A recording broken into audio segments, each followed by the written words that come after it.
I'd like to call the meeting to order, and I'd like to welcome everybody to, I guess, the second budget meeting of the 2018 process. I'd like to call the meeting to order, and I'd like to acknowledge that we are meeting today on the traditional territory of the Mississaugas of the New Credit First Nation, the Haudenosaunee, the Huron-Wendat, and home to many diverse Indigenous people. I'd like to let everyone know that if you want to watch, we are on YouTube at the Toronto City Council Live, or you can follow on your computer, tablet, or smartphone at toronto.ca/council. Are there any declarations of interest under the Municipal Conflict of Interest Act? Seeing none, we will begin with the agenda, which is on your yellow-orange papers, I guess, yellow papers. We have 3 items before us, which are the rate-based budgets. First is BU 36.1, which is the Toronto Water. The second one, of course, is BU 36.2, the Solid Waste Management, and BU 36.3, which is the Toronto Parking Authority. Today we'll have an opportunity, we'll be listening to some deputations along with any questions of staff on the contents of the budgets. Why don't we begin with BU 36.1, 2018 rate-supported budgets, Toronto Water, and 2018 water and wastewater consumption rates for fees services. We have one deputation. That will be Derek Moran. Welcome, Derek.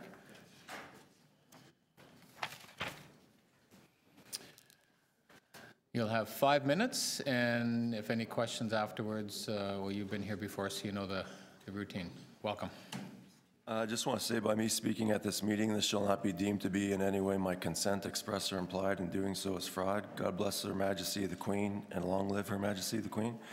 I guess I was kind of expecting City Manager Peter Wallace to be here, but I just wanted to tell him and all of you to take notice that the word set off is mentioned 6 times in the Ontario Financial Administration Act. So in this item, it says number 4, City Council authorized that the necessary amendments be made to Municipal Code Chapter 441, Fees and Charges, Municipal Code Chapter 849, Water and Sewage Services and Utility Bill, and Municipal Code Chapter 681, Sewers, and any other necessary municipal code chapters as may be required to give effect to these recommendations.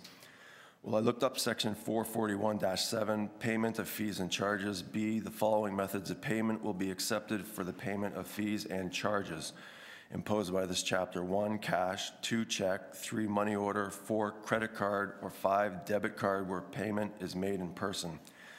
Now, back in May at Executive Committee on the Stormwater Charge item, in your own City of Toronto Act, I explained the definition for tax in Section 329 also means fees and charges. Okay, so the water bill is really a tax, which is expected to be paid by the taxpayer. Now, I don't know if any of you heard about this, but the Auditor General recently shared some words of wisdom with all of us at Audit Committee recently. I made a meme out of it. She says, "My first statement is always be clear on the law." And then, Councillor Carroll's not here, but she would remember recently at a Toronto Police Services Board meeting, everyone know that scene from Skyfall where Q is looking at Javier Bardem's code that he created, the guy played the bad guy. And he says to himself, admiringly, the use of obfuscating code meant to conceal its true purpose. So, does anyone here actually know what the exact definition for taxpayer in the City of Toronto Act is? So I got this here, and it's all rather very small print there. But if you look up in Section 303 of the City of Toronto Act, the definition for taxpayer given means a person whose name is shown on the tax roll. But then there's also a definition for person in Section 258 under fees and charges, what I'm talking about here. Person includes a municipality, a local board extended definition, and the Crown. However, I've also brought up a number of times at the Police Services Board that that definition for includes isn't the same definition that we were all taught in grade school, high school. It just means expansive, in addition to, et cetera, et cetera. In the legal system, that word includes can also mean means. I know that sounds But I've also pointed out to the police board that the Attorney General in Cochrane versus Ontario, Attorney General 2007, has said that the Attorney General suggests that the problem could be addressed by replacing the word includes with the word means. The better course is to read in the word means to replace the word includes. So taxpayer means a person. Person includes, but that should read means. So person means a municipality, a local board, and the Crown. So once you get through all the legalese obfuscation, the definition for taxpayer really means a municipality, a local board extended definition, and the Crown. I know I kind of blew Councillor Mamalides' mind when I told him this and pointed it out to him at Public Works, but like, you people are the taxpayer because of the security of the person that was gifted to us all in Section 7 of the Constitution. The federal Crown, it talks about this in Section 336 of the City of Toronto Act, that the federal Crown provides the funds to the city, and my favorite City of Toronto employee, Josie Lovita, is sitting there because I asked her a question. She told me a truthful answer at the Councillor Matlow's budget town hall meeting a couple of years ago, that this is a remittance. The problem is that he's not here today, but your Deputy Treasurer, Mike Saint-Amant, told me before Government Management Committee that he's not going to let my father use this. He's not going to honor the remittance. I know I created quite a kerfuffle at Audit Committee a while back, but that's just violating Section 7 of the Constitution, which says everyone has the right to the security of the person and the right not to be deprived thereof. My time is just about up, and I just want to point out that that's wrong. Thank you, Derek. Are there any questions of the deputant? Seeing none, thank you very much for your deputation today. Okay, are there any questions of staff on this item? We'll begin with Councillor Mihevc. Great, thank you very much, and my apologies to my colleagues, like I'm not totally prepared given that we were so busy, but this is kind of what I see, and I'm going a little bit from memory from the last time. So I'll just rhyme some of them in, and let me say, first of all, I do so appreciate water. You have a big project, not in my ward, but just outside my ward, the St. Clair Reservoir, and I had a very wonderful tour of the place, and it's just great what you're doing there, and I never cease singing your praises, so I hope you can hear all this in that light. So the issue, some of the issues for me, so page 36 on the presentation is the capital plan. And I mean, when you see something going like that, that has to kind of raise some bells. So what I'd like to do is move a motion that says something like this: request that you report to the budget process part of the 2019 budget, because this year is pretty well like it is what it is, on how to build and maintain adequate reserve levels more in the out years than in the near years. In the near years we're fine, in the out years we're not. And so all we need is one disaster, and we're in a little bit of a pickle. Is that something that, to you, seems reasonable and appropriate to do?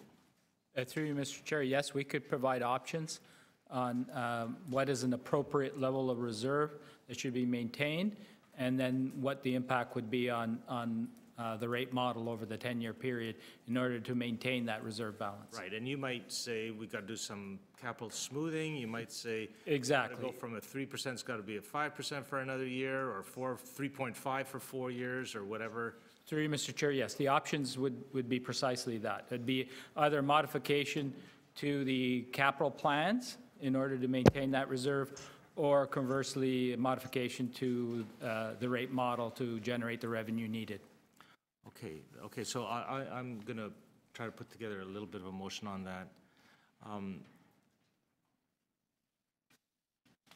Okay, then there is so this whole thing of the industrial water surcharge that just keeps coming. Could you just explain that a little bit in your staff's position? Staff's position is, I think, to basically we should do it, and that in this environment, it will not put our businesses at a competitive disadvantage in such a way that they would seek to leave. Is that frankly staff's position?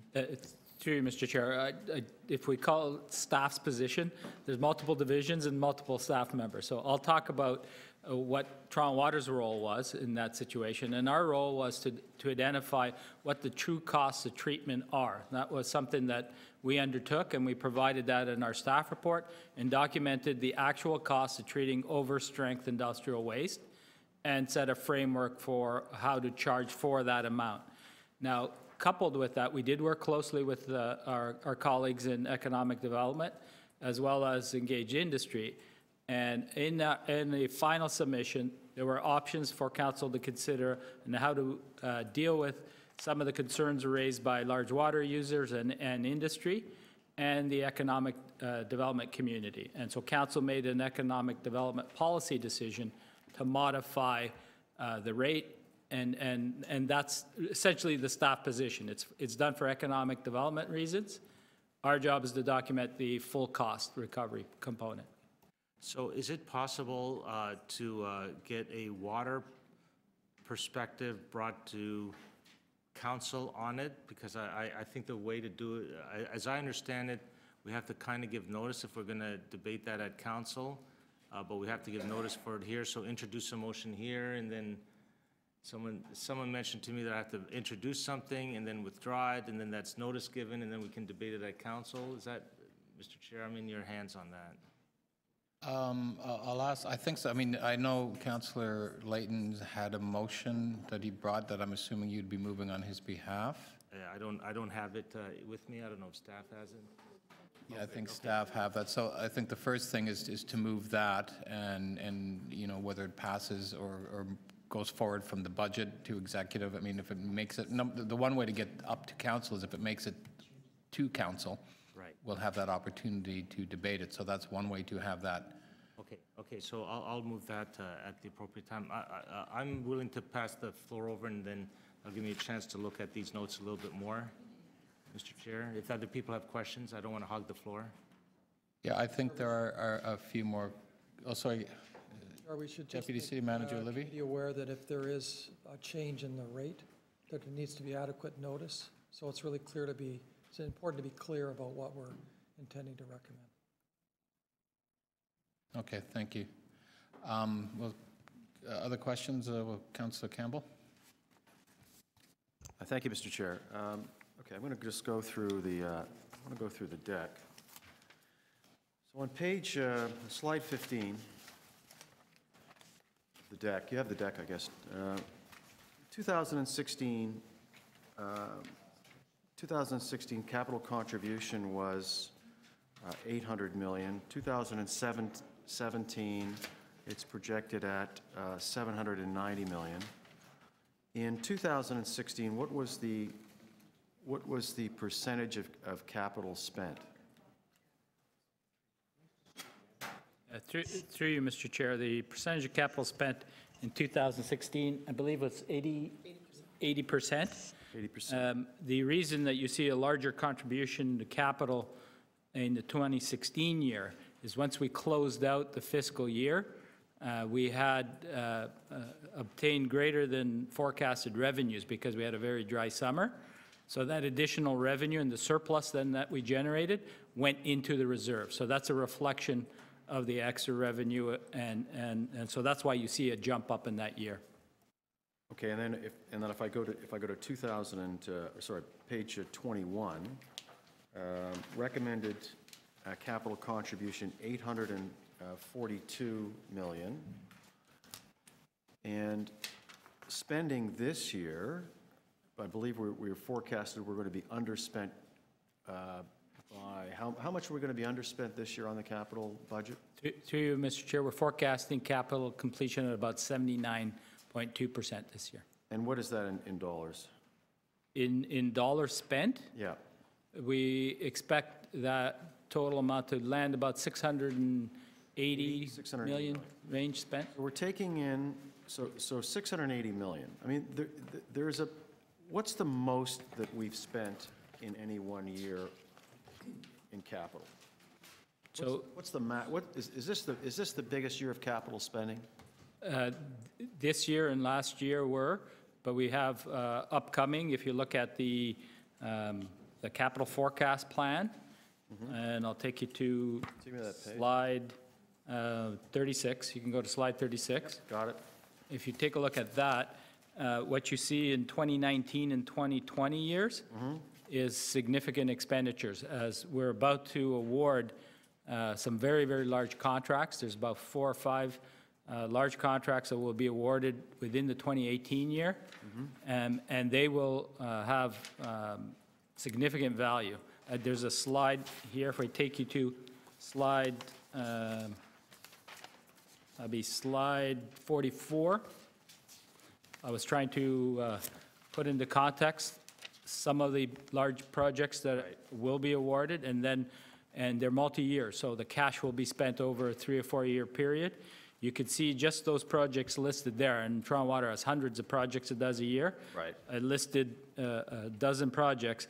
Total contract value of those alone are $1.6 billion. So we're forecasting to draw from that reserve that we've been building over the next 5 year period, and that's why you see a drop in reserves, taking it down to 15 million range, essentially depleting the reserve after about 6 or 7 years. Okay, so, what slide is that that shows the depletion? So back to That's right, 36. Yeah. Go back Now, to, the thing is, when I look at the forecast out so many years, there's a lot of round numbers there, and it's a lot of guesswork. When you're going out to 2022, 2022, 23, you're trying to make estimates on the cost of these projects. It's a lot. I'm sure there's a lot of upside rounding and guesswork. So even with all of that and with all of the increases, we're still going to be we still will not be in a position where we've depleted the reserves. Is that correct? so through you, Mr. Chair, the only thing that would affect reserves would be the completion rate, as you mentioned. If works are deferred and you're not spending that expected cash flow on time, you will see the decrease. The other variable is revenues, as I mentioned. So if we have greater revenue, you can contribute more to the reserve. From the standpoint of the numbers, where you're saying they're padded, well, the estimates work both ways. And I think this budget committee knows that. Some of our estimates may be undervalued right now. And when we complete detailed design, we actually have to increase the cost of a project because we had under budgeted for it. So typically what you're seeing is adjustments project by project. So they're not all over padded. There's some that will be under, and they net themselves out. And that's what we found over the years. So we give you our best guess. What we do know is those projects are going forward. It's what will we get in the way of tenders and tender costs when we award. I guess Thank you, my time is Councillor. up. We can do a second round if we need be. So any other questions? Councillor Burnside? Thanks. I guess mine are kind of minor. I'm just looking at your sick days, and I noticed that for the 79, Local 79, they've been trending upwards. Still better than most of the city, but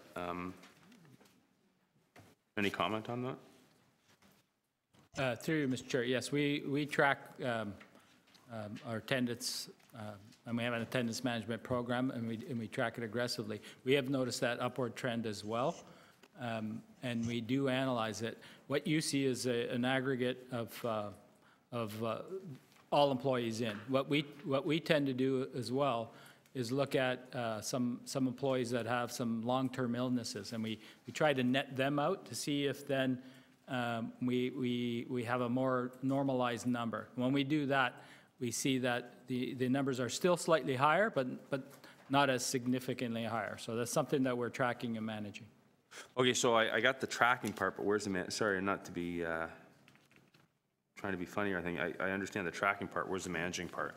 The managing part would be if you're in the our attendance management program, there are series of escalations of letters. If you're missing time off, there's doctor's notes required.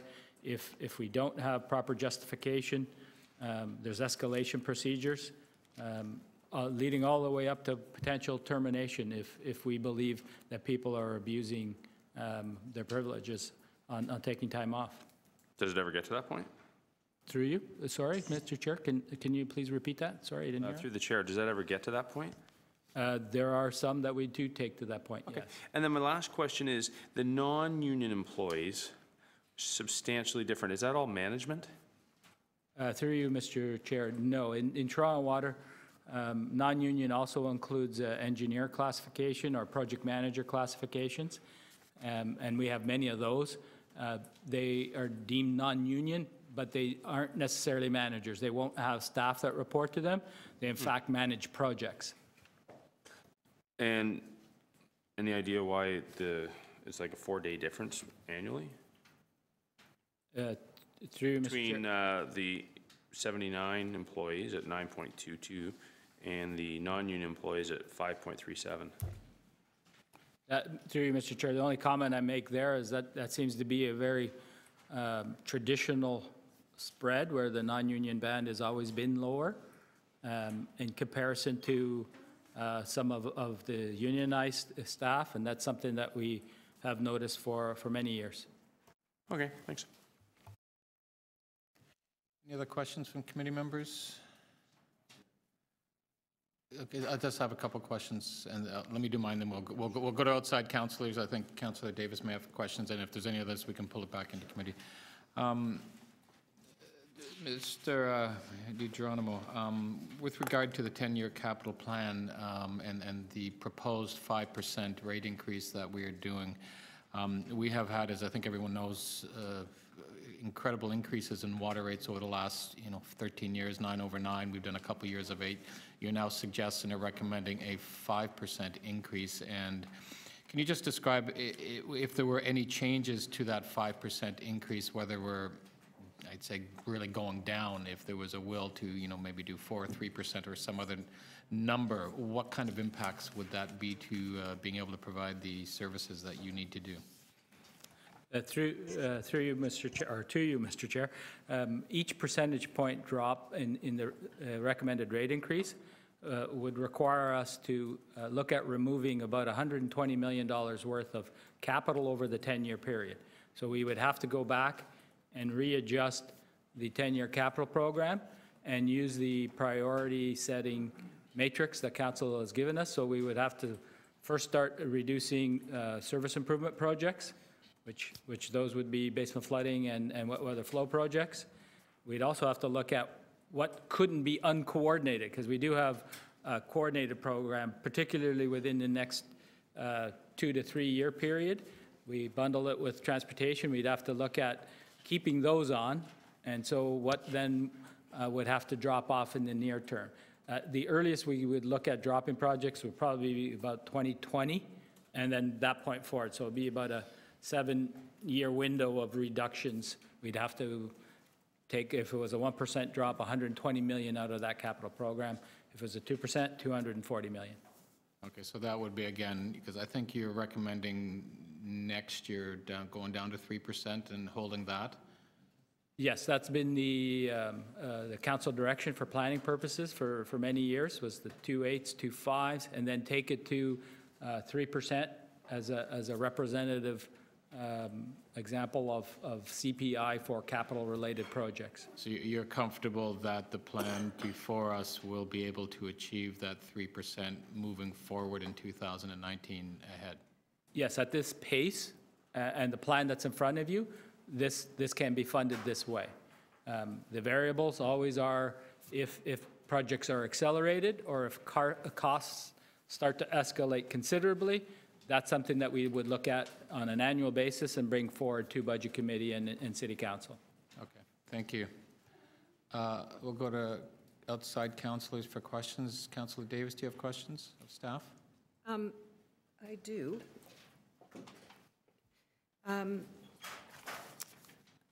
Mr. DiGeronimo, there are, have just approved a green infrastructure technical standards document which will apply to transportation and water projects. And I'm wondering how we've accommodated in the budget to be able to introduce green infrastructure in our capital projects. Through you, Mr. Chair, the way we've accommodated excuse me, the introduction of the new guidelines is in 2 ways. One way is each of the projects that go forward, and they are the traditional projects, be they sewer, water mains, or road reconstruction, and they fit the matrix that we'd identified in the green infrastructure standard. If they fit that, we will add the additional cost to complete the green infrastructure within that particular capital project. On top of that, though, we do have... I'm talking about the monetary impacts. How much have you budgeted to add green infrastructure to our capital works projects? Again, I was just going to finish. On top of that component, we have put in about 800,000 to rising over the 10-year period, about $1 million a year for other projects that are unallocated green infrastructure projects. Okay. We had an unprecedented year in terms of flooding in the city of Toronto. It's very clear now we've had 3 or 4 years of climate change, and Transform TO had contained within it a set of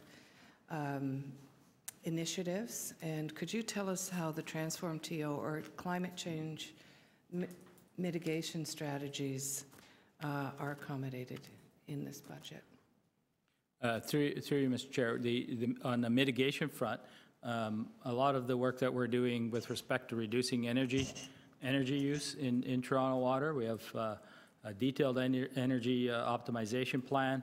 If you read the operating analyst notes, we described the things we've been doing of reducing our footprint on how much energy we use per megaliter water. So that's one key component for Toronto Water. We actually do more work on the adaptation side, yes, less so on the mitigation, and that's where the basement flooding and the wet weather flow programs are specifically designed to invest hundreds of millions of dollars on adaptation side. Is there a way for us to identify very clearly what are the initiatives that are climate change mitigation strategies?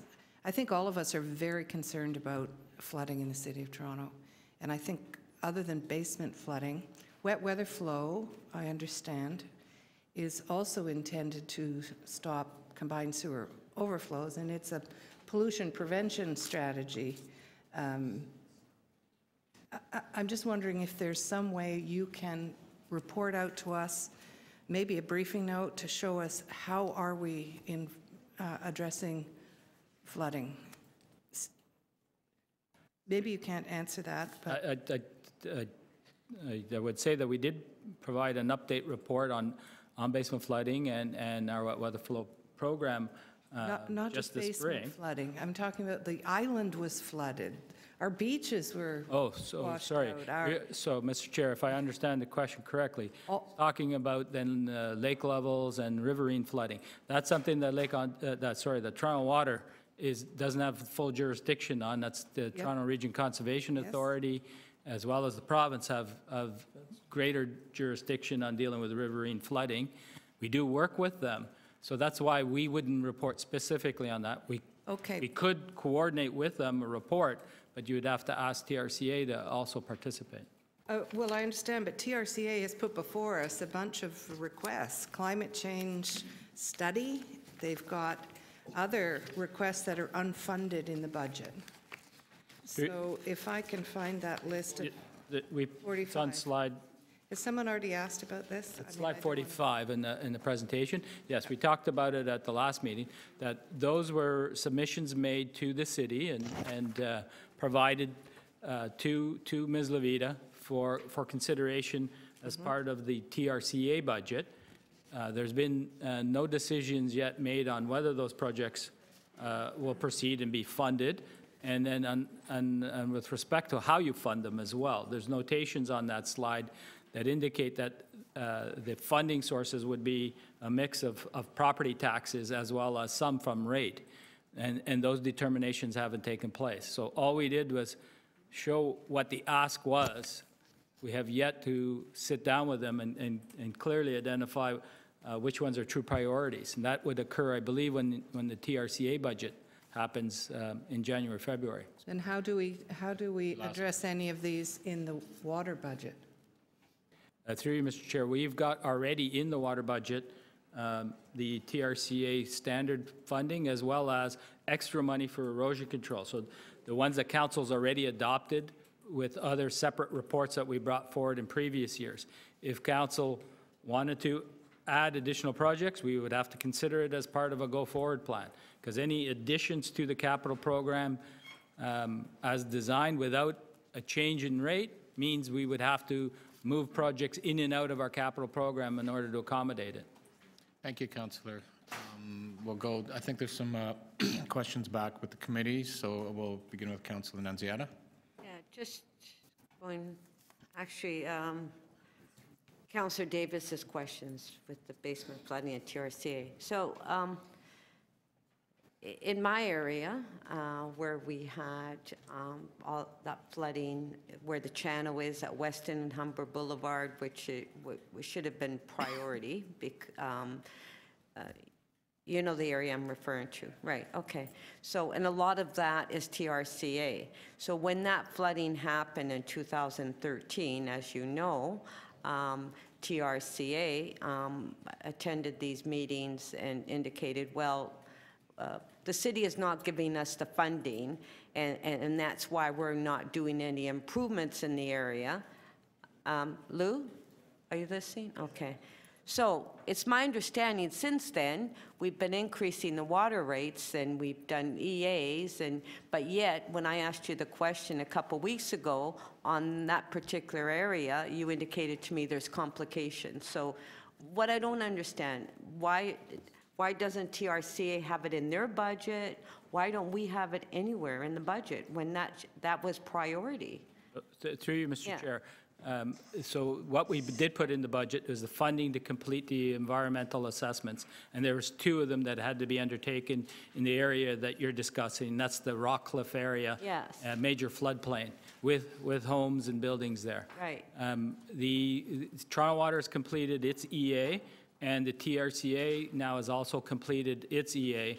Both of those we're combining in a staff report, and we expect to bring it forward in January, February in 2018.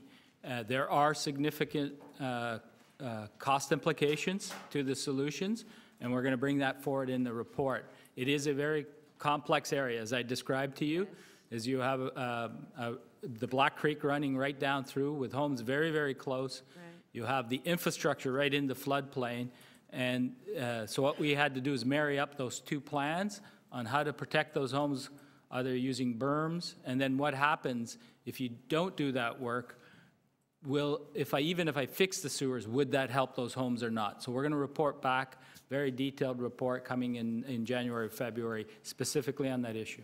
Now, has TRCA, It'll be joint. Have they It'll be funded joint. the project? No, and that's what for council to decide.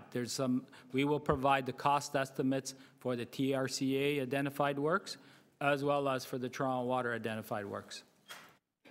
Okay, so as now they have not included that in their capital? No, my understanding that they have not included all of those costs in their ask yet. So there'll be more ask later on. What do you mean later on? Once the report comes forward in the 2018 year, they will adjust their list. And if council says proceed with them, they will put it in their list for the 2019 year. Oh, so they're not, okay, so that's my point. So they haven't included, I don't know why they haven't included it. It should have been in the list for 2018, not 2019. Through you, Mr. Chair, because the EA process has yet to be completed, so they have not identified it as a capital item as of yet. That report has to come to council. TRC, I tell you. You know, that should have been included. That was a priority. That was a priority. I don't understand why they haven't included. That's something we have to ask them when we go through that. Josie, did you looked like you wanted to say something. No, through you, Mr. Chair. If the EA isn't completed yet, they don't have all the estimates finalized, so that's why it's not in this process. It'll be for the next one. So why has it taken so long? Through you, Mr. Chair, as I mentioned, from a technical perspective, in order to protect those homes, it has been extremely complex to come up with solutions. You have homes that are right in the floodplain, And when you're dealing with the regional storm level or the regulated storm level, the cresting that happens, in order to protect it, you're looking at infrastructure or building berms where homes are now. You get into issues of, do you expropriate properties? What is the magnitude of that? You're dealing with tens of millions of dollars, if not into the hundreds of millions, depending on the options that you're looking at. Yeah, so that's a problem I have when we increase water rates, and then I go to my constituents and explain to them it's for the basement flooding and that we're not doing it. And it's hard to justify the increase when the work is not being done. Thank you, Councillor. I think Councillor Campbell. Just a couple of quick follow-up questions. Lou, of the percentage of projects completed in 2016, which would be the last complete year, how many were completed on budget, below budget, or over budget?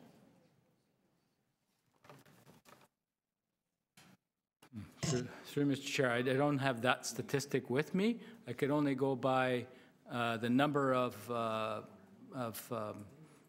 purchase order amendments that would be required and brought forward to committee. And I can tell you that there's usually only a handful a year that we bring forward, and as opposed to the hundreds of projects we do. So I'd say that the percentage would be very, very high that come in within our budget targets. Within your budget? Yes. So generally, whatever you're budgeting for capital expenditure, you're coming in under on almost all of the projects.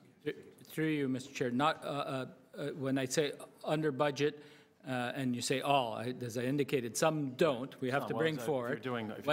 What I would make a comment on as well is every year when we close out projects, after commissioning and after warranty periods expire, we always ask our project engineers to close out the projects and return any unspent monies. And every year we do that, and it fluctuates. We do generate 10 to 20 million a year that goes back into the reserve. Right. And it gets added back into the pot because it's unlocked and no longer needed for those projects. So that's another indicator that we look at to show that they stayed within budget. Okay. So just going back to the projected water rate increases over the next 10 years, Toronto Water is asking, in excess of inflation. If inflation stays around 2%, we don't know where inflation is going to go. And so these rates, of course, can change as inflation changes. But I gather they're made on the assumption that inflation will be 2%. So in every year, you're asking for 3%. So it's well over the rate of inflation. And is this to be the means by which Toronto Water operates for the next 20 or 30 years, where they're taking more than the rate of inflation? Through you, Mr. Chair, that would be a decision that each council would make on an annual basis. To speak to the 3% number, what that entails is it's not only the CPI factor for the operating costs, but it's also putting in a buffer to deal with some continued capital growth needs. So it's taking the concept of having the rate keep adding a little bit more towards the capital program, because we do know that as we've shown you over the 10-year period, you're going to be spending that money, and we do know that over time the costs for those projects are going to go up, and there'll be new projects that will come in that we haven't even anticipated. We've been talking about them already at this committee. So that's why the 3% number was selected and has been used for planning purposes. It's giving you that buffer as a council to not just deal with the operating costs, but to consider that this is a capital-intensive division and you need to fund that as well. Right. Now that all that said, I don't know which slide it is, I've missed it, but it shows the state of good repair backlog going down to next to nothing somewhere within the next 10 years. Through you, Mr. Chair, yes, that was the direction and the objective of the 9% program. Right. So we've stayed focused to that. Right. However, the other priorities that Council has given us is to complete service improvement programs, such as basement flooding and wet weather flow, right, and to try to accelerate them. You also heard some discussion on that right now. And so if you look at our capital plan by category, slide 37, as the state of good repair funding decreases over the 10-year period, we take that money and we move it into the service improvements. So we start to accelerate and put more money towards the basement flooding and the wet weather flow projects. So that's the way we responded to the multiple priorities that council presented to us. Last question, Mr. Chair, through you, is there is no assumption in the revenues that will be, is there an assumption in the revenues going forward that there will be a wastewater charge such as was contemplated by, recently? I think we called it executive. Through you, Mr. Chair, I think you're referencing the stormwater charge? Stormwater, that's right, yeah. Within within all of these reports and in our financial forecast, no, there is no, okay. there is no stormwater that's embedded into the program as it has been for many years. Got it. Okay, thank you for the answers. Thank you. Councillor Burnside, then Mahavik. Thank you.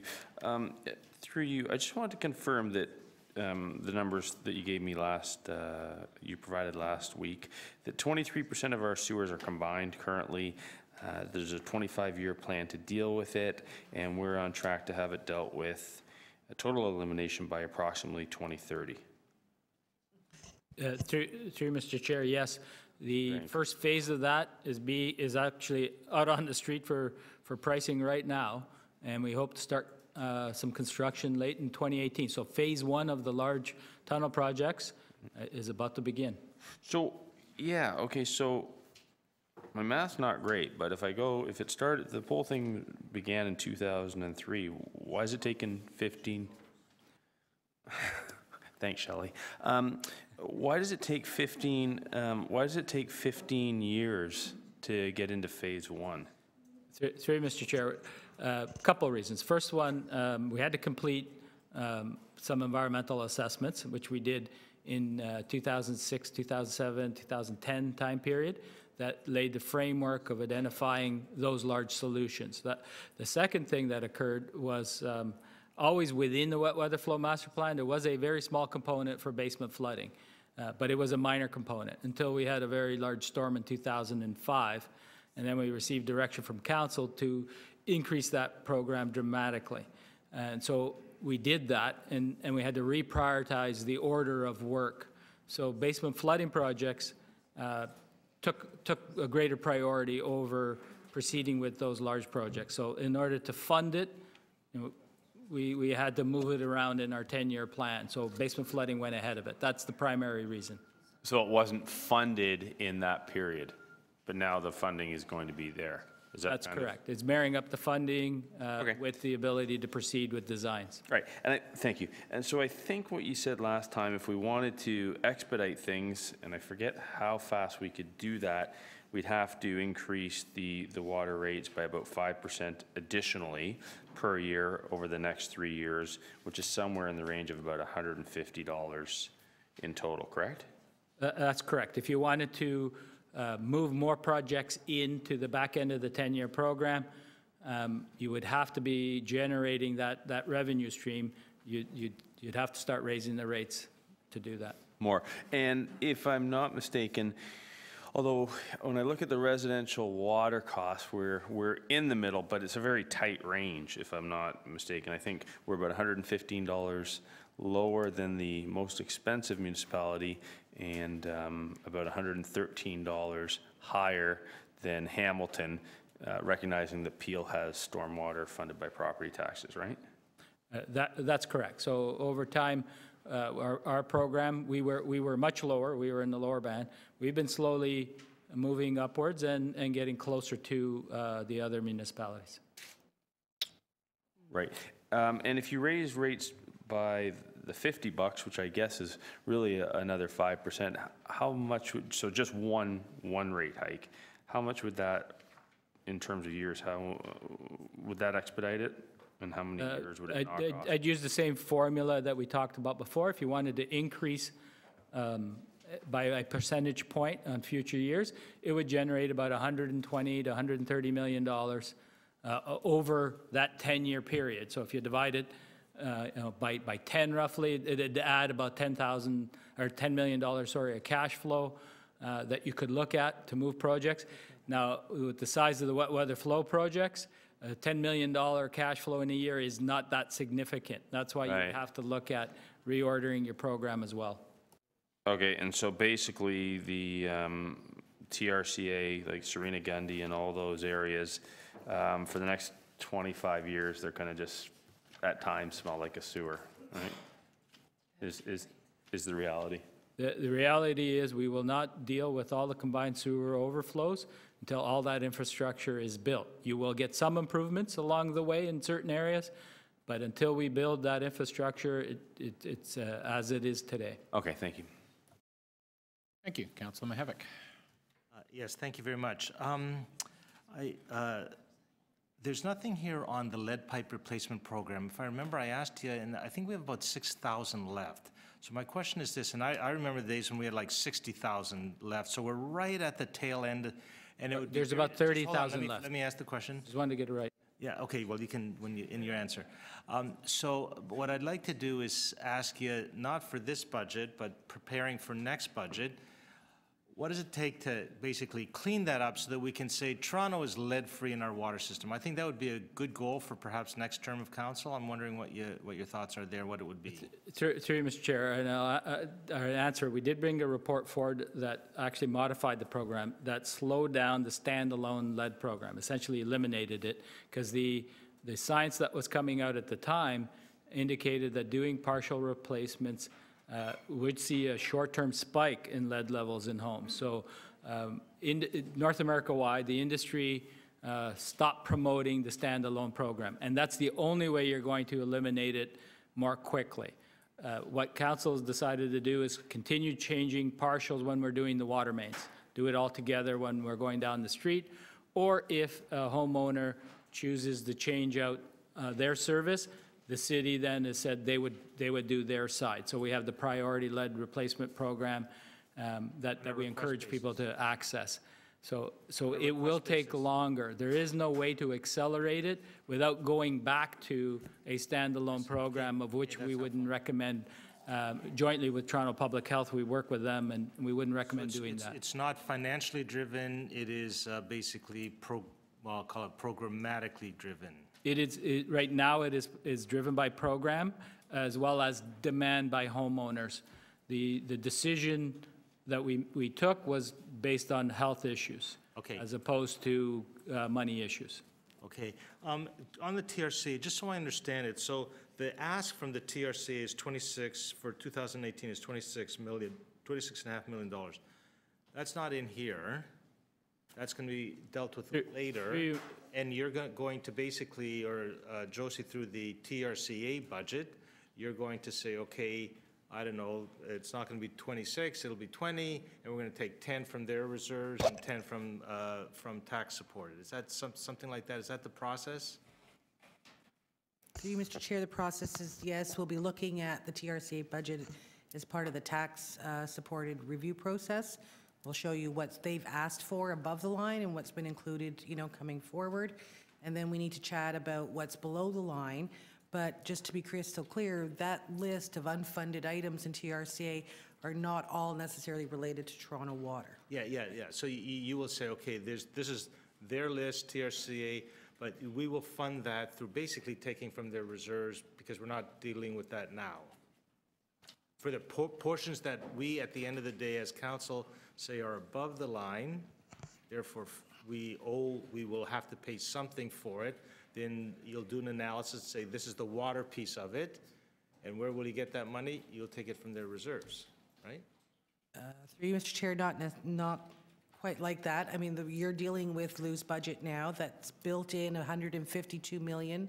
That's already going to TRCA for projects. It's about $14 to $16 million annually. That's already built in. That does not include the below the line.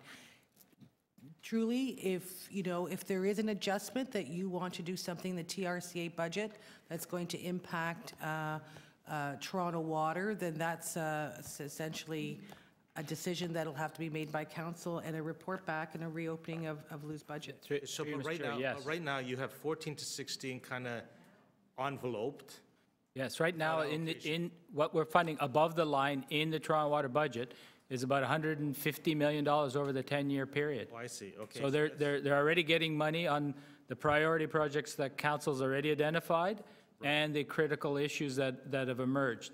So what is missing from the unmet list is the discussion of which ones are truly critical projects and priority projects. That's part of the discussion that has to happen as well. Okay, okay, so there's some allowance for that we'll decide at a later date. Just a little quick one. On page 24, there was the interdivisional charges. I'm just wondering, why is it 3.9? When has that last been reviewed to make sure that it's the right number? Who does? Through you, Mr. Chair, that change in the interdivisional charge, essentially it's a switch on who's going to deliver a certain program. Right now, we provided funding to transportation for catch basin resets, and we're going to transition and change that program. So Toronto Water was already funding it out of a capital line item, but we had to show it as an IDC, an interdepartmental charge to transportation. We're going to take over and manage that program ourselves now. So I need to reduce it, and that's why there's a reduction, but I still have it on my capital. So it nets out, I still pay for it, but I don't have to move it to transportation. Okay, but things like, do you help to pay for clerks for, just general administration at the city through the water budget? Is there an allowance made for that? Through Mr. Chair, yes, under the program revenue, there is a contribution that goes to corporate. There's like a corporate overhead calculation. It's roughly about $18 million that we fund. And when's the last time that's been reviewed as to its appropriateness, adequacy, that kind of thing? Very long time. So Does it need that? It's Does it need to be looked at? well, that's a piece of work that we've talked about with Lou that we would, take on at some point to review that. But in addition to that, that was a notional amount that was set aside. Lou does get direct recoveries or costs charged to him for Yes, very so- specific things. So that we do have then a combination. So there is this overhead charge, where a little unclear what it fully covers. There are other charges we pay on top of that, where we're very clear. We've negotiated arrangements for extra support from legal services, from strategic communication, those types of corporate entities. And so there's additional IDCs on top of that number. So our total IDCs in Toronto Water always are around $60 million range. And so that's something we do on an annual basis, is go through that list. Okay, but Thanks, Councillor. Do we need to do that, Josie, say, not as part of this budget process, but looking on a go-forward, perhaps next term? That's something that we've already said that we were going to do. So you don't need a motion? No, thank you. Thanks. Councillor Nunziata. Yeah, just getting back to TRCA. Do we not submit in our priority list to TRCA on what we want funded, or do they just tell us what they're funding? Through you, Mr. Chair, Yeah. I would say that most of the times they tell us what their board has recommended, and then it comes to council for consideration. But we do meet with them. Do we not submit our priority that we need? Yes, we do. Projects completed? There are certain things that we do, but I would say it primarily works the other way around. They approach us with their program as set by their board. We will meet with them regularly and talk about our joint priorities, particularly in erosion areas, in ravines, and we coordinate critical erosion sites between Toronto Water and TRCA. But not often does council give them a direct one. It does happen sometimes. So I mean, as far as basement flooding, what we spoke about earlier, do you not submit in a list to them that this is a priority for the city as far as basement flooding, or do you let them decide that? Through Mr. Chair, with respect to basement flooding, Yeah. the only time they participate on basement flooding EAs is if it involves a floodplain area, or such as Rockcliffe. But there are many basement flooding EAs we do that are nowhere near rivers, so they don't involve TRCA. No, I understand that, but the ones that involve, we give them the list. So Absolutely, that yes. these are priority. That's what Yes. I mean, yeah. We do that. Okay. As far as the lead pipe, we still, when it comes to road resurfacing in areas, that we give the option to the homeowners at the same time when the city is doing the road resurfacing to the residents if they want theirs done at the same time. We still do that, right? Through you, Mr. Chair, yes, Yeah. that's the program. And they pay for their portion. On those ones, yes, they always pay for their private portion. Yeah. What the city will do, because it's lead, is it will fund then the city portion. Yes. Typically, if somebody wants to upgrade their service just because they want to and it's not lead, they have to pay for the full cost, the private and the city portion. But in this case, because of lead and we want to get it out of the system sooner, the city's funding its portion. Yeah, thank you. Thank you. We'll go to, actually, I have a couple of questions myself, and then we'll go to you, Councillor Davis. And again, I guess the topic we're talking about is the TRCA budget. More specifically, the Scarborough Waterfront project. I noticed there's a $170 million ask, unmet, below the line, of course. Either you or Josie, can you let us know where that is? I know it's gone to the board, of course, been approved, hence we have that $170 million. But can you sort of, where does it now sit with regard to the city in determining next steps? Mr. Chair, I understand that the TRCA is working on a report bringing the results of the environmental assessment forward. It's not quite ready, and I think it's coming forward in February or March. It requires sitting down with city divisions to ensure that we understand what all the components are as it relates to Toronto Water, transportation, and Parks, Forestry, and Recreation. Yeah, and in addition to that, the technical teams are meeting, going through the detailed documents to get that better understanding of those costs and any additional costs that might be over and above the identified $170 million. Okay, thank you. We'll go to outside councillors now. Councillor Davis. Second round, or actually third round. Thank you. I was just about to ask, where's the basement flooding? When will we get the basement flooding report and which status of each project? And now I see it's a briefing note. So we have always had it as a report for approval. Why is it now just a briefing note, Ms. Levita? Through you, Mr. Chair, no, we've always provided at budget time this 5-year briefing note, and that was a motion that was directed by council several years ago, back in 2011. So we continue to provide it this way. Now, we do periodically report back on basement flooding. That's fine. On the wet weather flow, the shifting of the wet weather flow budget into basement flooding. What I don't understand is you continue to call or identify basement or wet weather flow as service improvements. Why does it not have the same status as other budgets, for instance, that where we say it's a legislative requirement and therefore has a high priority in the water budget? Because we know that the provincial government is, and we have legislative requirements to have a pollution prevention plan that we are supposed to have implemented, and we're contributing to the pollution in the Great Lakes, and we're governed by international agreements as well. How does it just be, why is it identified just as service improvement instead of legislative requirements, and attribute more funding to make it to have it implemented faster? Through Mr. Chair, I guess the short answer is we do meet the legislative requirements, and that was the completion of the plan. So we've done that. With respect to... You're not required to implement it? With respect to the requirement on implementing and timelines, there is no specific regulation that requires us to meet any deadlines. It's up to council to decide the pace it proceeds, as long as it does so in conformance with that approved plan, and that's what we're doing.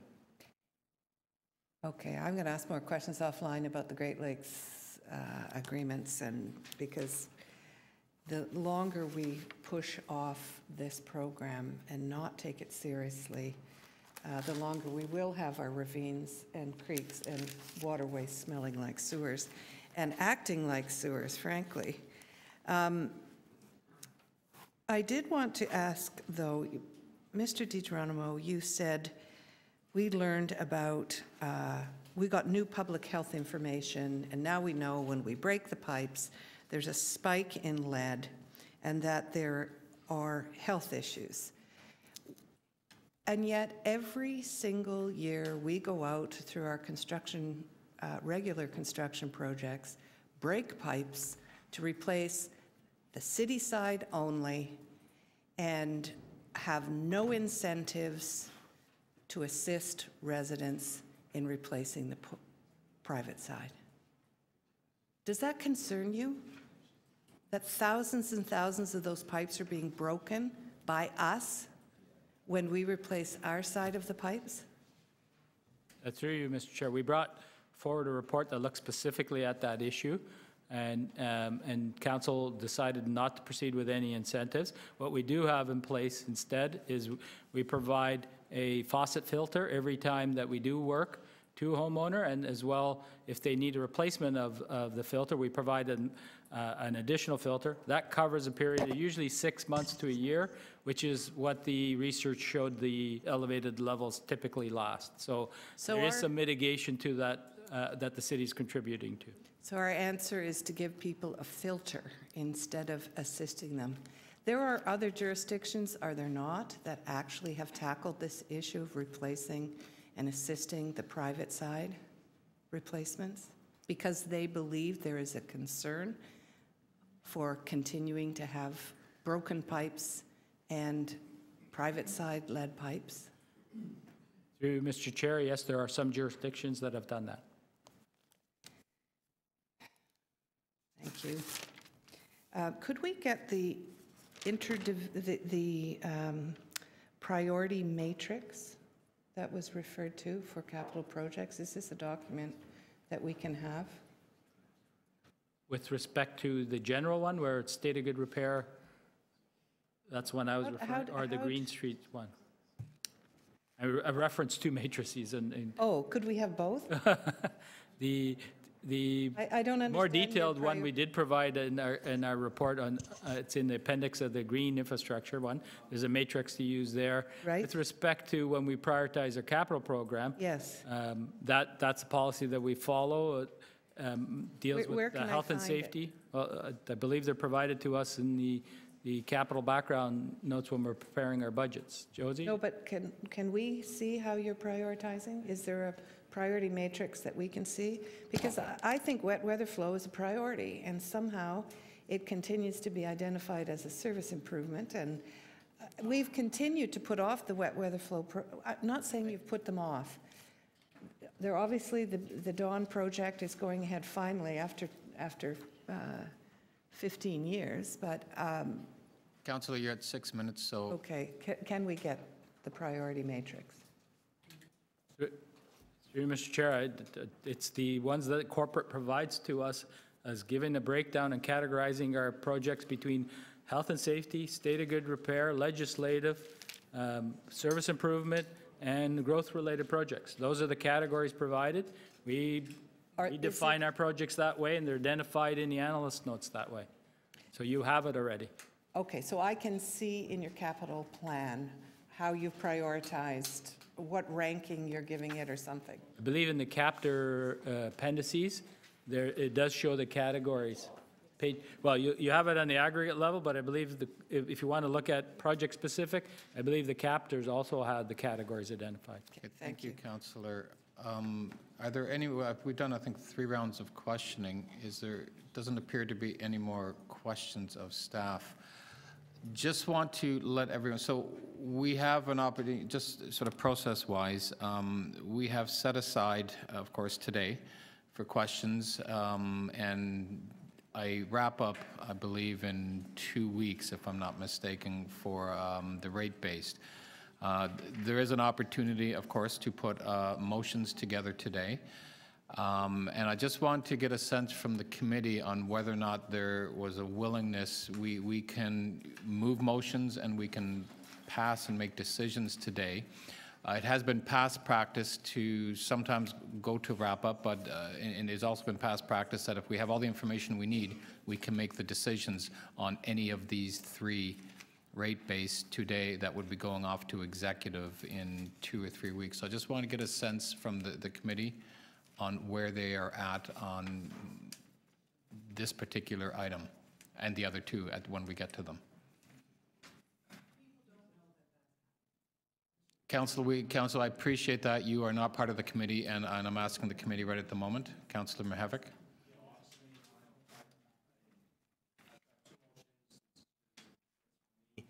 I am wondering, Councillor DiCiano and Councillor Carroll aren't here, so we probably want to leave a window open. But it's Again, they do have, yeah. so I don't know. I mean, the date is there, it's reserved. It seems that it might be a generous courtesy to these folks. I don't know what's holding them back, but to allow them their final input. That's my only point. But frankly, I've got two motions and I'm done. Okay, Councillor Burnside, I'm just trying to get the will or the sense of.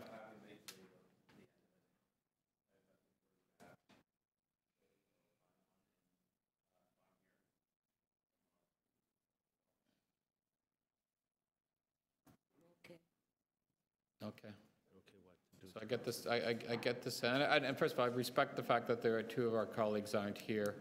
I mean, there will be another opportunity through executive, through council, to bring input. So I just wanted to. I mean, and I respect but this was a scheduled meeting that I think everyone knew. We have in the past done this on other ones. It's just, and even in the operating, there's always the wrap up there, and we use that as if needed. But there has been times where if our business is done and we're comfortable making a decision, we do have that opportunity as part of the process. So, I mean, and it's always been there. So on that, then what I suggest is that we go to speaking on this item. And of course, we'll have an opportunity to move motions and to make a decision. So we will go to outside councillors first. So I will go to Councillor Davis. In the part, I appreciate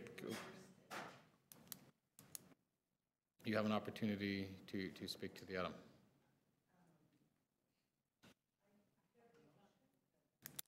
Oh, sorry. I would like to request the general manager to report to executive with a summary of the climate change adaptation and mitigation strategies and that are included in the 2018 to 2027 capital budget. Sorry, Council, you had a... Request the general manager to report to executive, which is where this is going, with a summary of the climate change adaptation projects that are contained in the 2018 to 2027 capital plan. Okay, well, again, I will take carriage of that. We'll get it written up, and when it comes into committee, I will take carriage of that to move that on your behalf.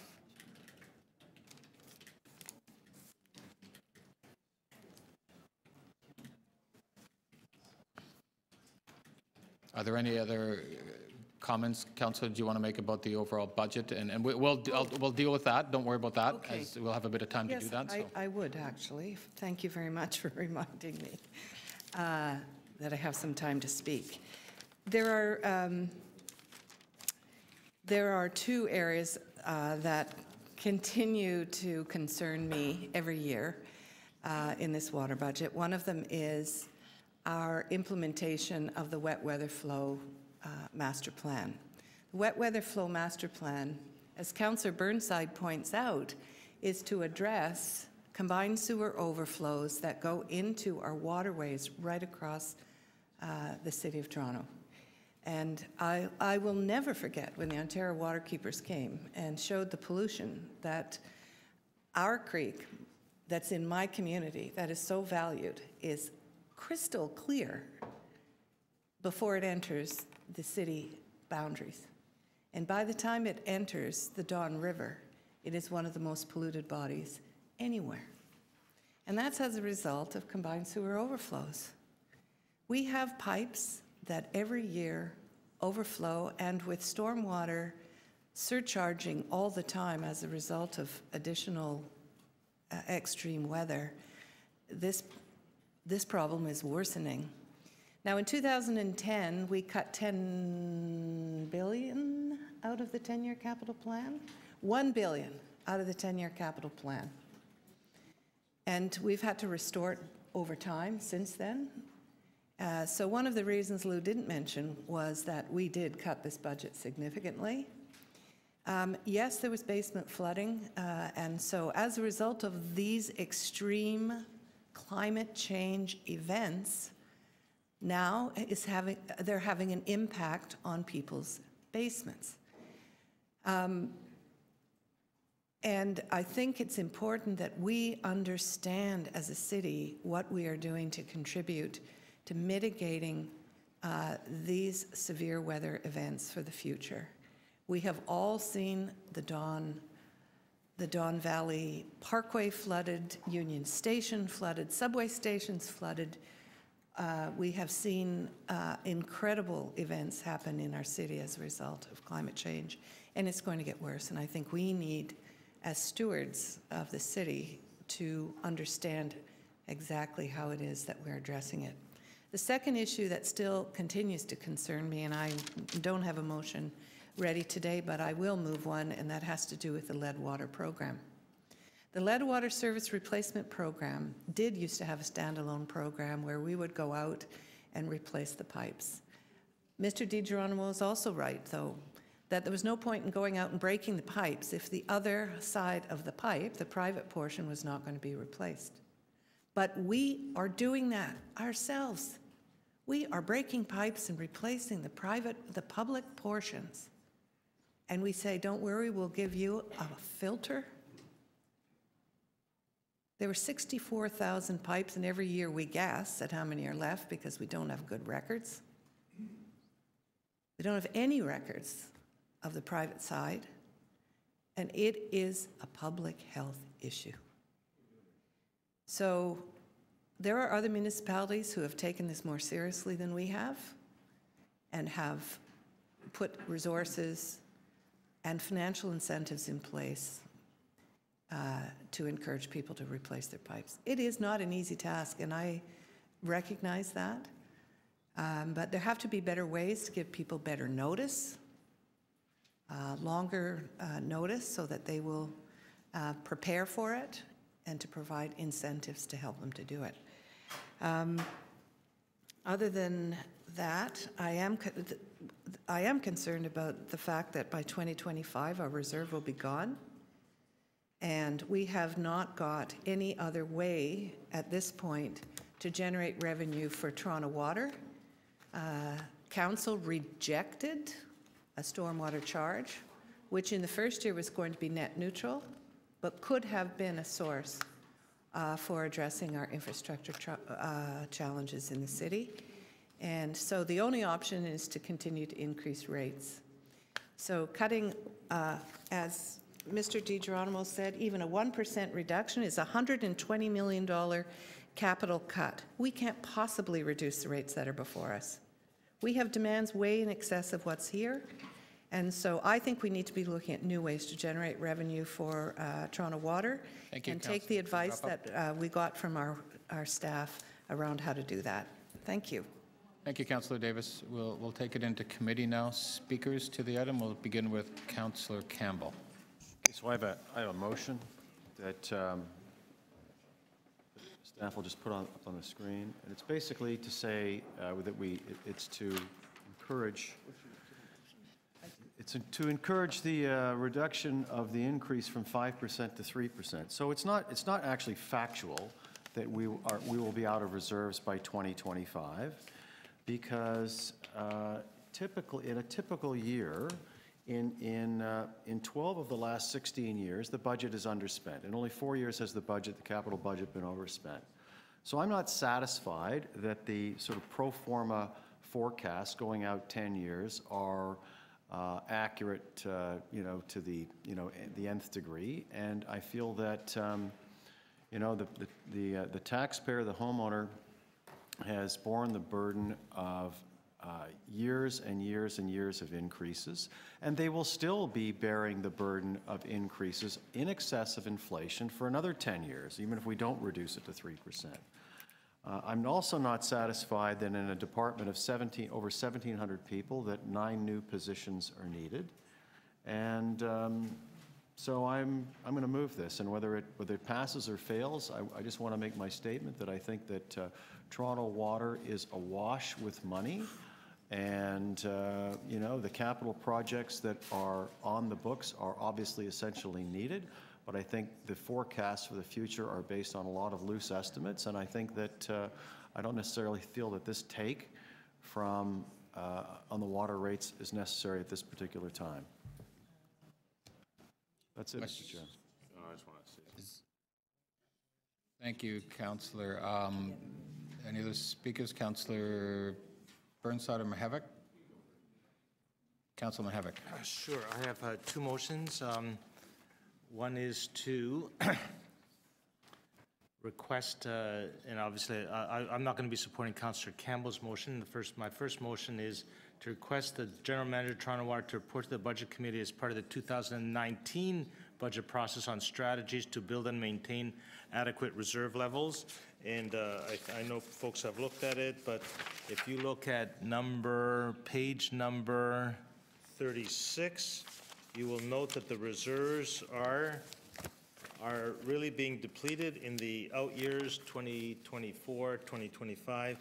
And maybe there's a way to smooth it over. Maybe there's a way to figure it out. But let's ask staff to do that as part of our due diligence as we go into hand over the reins to a new term of council. So that's what that is. I can't support Councillor Campbell's motion of reducing it to 5%. I don't think that that's prudent. We've worked very hard, and we've been very strong with our residents, saying that we are doing our best to build our water infrastructure and renew our water infrastructure. Water is life, and you don't want to muck around with this budget the way you've seen, the way, frankly, other municipalities have around the world, and then find that they have all kinds of pollutants inside, poor maintenance, water breaks, and so on. This is not a budget that I'm hearing from residents saying that they want to muck around. The second motion is call it the Mike Layton motion. But you know what? I just, if you could put the other one up, I supported this at council. I'm not going to make a big speech on it here because I think we'll probably make big speeches on it at council. The suggestion here, I think it's a $1.6 million hit to existing companies. Phase it in over 5 years. At the end of next term, it's finished. It just, to me, on a principle level, doesn't make sense that you would, in this environment, which is very economically supportive of businesses in Toronto, the slides that you have at the end of the slide deck show that we are competitive, in fact, more than competitive with surrounding municipalities. No one's going to leave. It's not a big hit. Phase it in over 5 years so that by the time of 2022, it is basically done.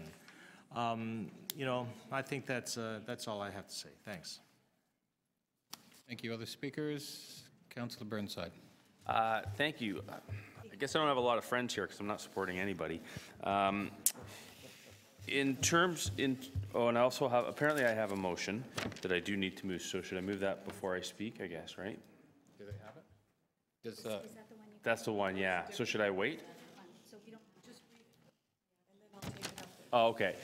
My motion is to request Toronto Water to report to executive with a status update on wet water flow management plan and the options for expediting the implementation of the plan. Did I get that right? Clerks will work on that, so. Yeah, thank you. So in terms of Councillor Mihevic's second motion, he talks about economically, the city's economically supportive of our industry. With a tax rate of 3 times the residential rate, I'm not sure that that's the case. We've actually slowed down moving that tax rate into line with where it's actually mandated. The other point is the comparison with GTA, other GTA municipalities in terms of our overall tax structure. The problem with that is we're not just competing with Richmond Hill, we're competing with Buffalo, we're competing with actually the rest of North America. So I can't support that one. In terms of Councillor Campbell's motion, I actually agree with some of what he's saying, but the problem is, so if there is more money, and these are generous estimates, the problem is we're 25 years away from cleaning up our the water that the combined sewer system that all that effluent that's going into our stream. So we need that extra money. It needs to go into the elimination of these combined sewers. So I cannot support Councillor Campbell's motion either. Thank you. Any other councillors to speak? I will speak quickly myself. First of all, I want to thank Lou and your entire team and finance for bringing this. Even though we seem to be speaking about it fairly quickly and making decisions, there's been an incredible amount of work that has gone on with the water budget. And I just want to thank everybody for that. Really, I just want to speak with regard to Councillor Campbell's motion to bring the water rates down to 3%. I will not be supporting that, but I understand and appreciate the sentiments. If you could, and I speak to residents all the time that have, had to deal with the incredible increases, the 9% over 9 years, 2% of 8% increases. We are now down to the second year of 5% increases. So I understand the burden on taxpayers and just regular folk who have to deal with those increases in water. But on the other side, we are seeing the results out in the city. We're seeing those results and the work that is happening on, I would say, almost every street in our ward that has to be done, and the work that we need to do to ensure that we have the right infrastructure. My concern is if we do go from 5% down to 3%, that means our reserves will go down and our ability to look at the state of good repair will go down, and the work that needs to get done will just extend it out over longer periods. So as much as I have to balance out the needs of the regular taxpayer to the needs of what we need to do to ensure we have the right kind of infrastructure across the city. And again, you're looking at stormwater, you're looking at basement flooding. I think that is a priority that needs to get done as quickly as possible. And again, when you looked at the 10-year plan, those reserves will be dropping down to almost zero in a number of years, and any change to that will have a huge impact on our ability to fix and continue to maintain that important infrastructure. So unfortunately, even though I understand and appreciate the sentiment from Councillor Campbell, I wish I could support moving down to 3% because I think it's needed out there. I will be supporting the staff recommendations of 5%. So we have motions. Now, Councillor, just quick, the motion that you wanted me to move on your behalf, was that the one that Councillor Burnside did, or was that a separate? Okay, so, and I apologize, I should have moved this at the very beginning, but I'd like to move on behalf of Councillor Davis. Request the General Manager, if we can maybe put it up on the,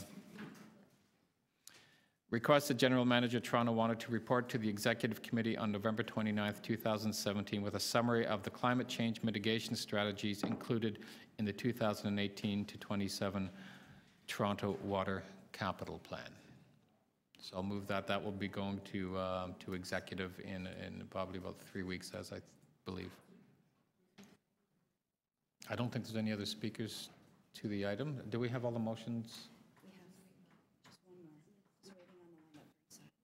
Oh, okay, we're just waiting on one.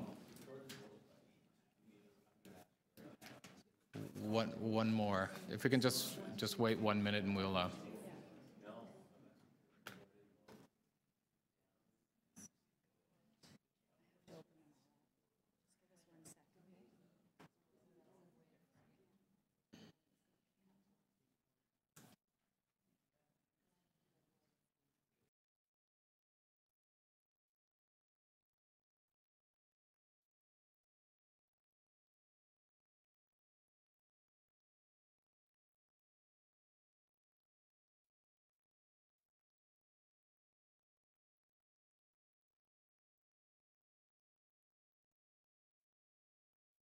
I think we're just going to show Councillor Burnside's motion that the general manager, my screen's a little wonky here, so I can't actually read it. Okay, there's Councillor Burnside's motion on behalf of Councillor Davis. So are we ready? Do we have the motions ready to go to...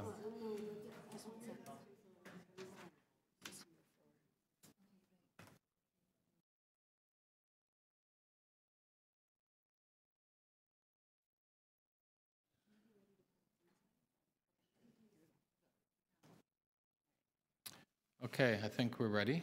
Motion number 1 by Councillor Campbell. All in favor? Opposed? That loses.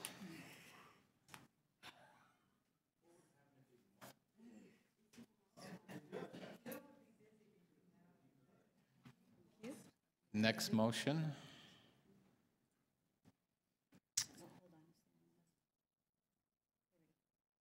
Okay, by Councillor Mihevc.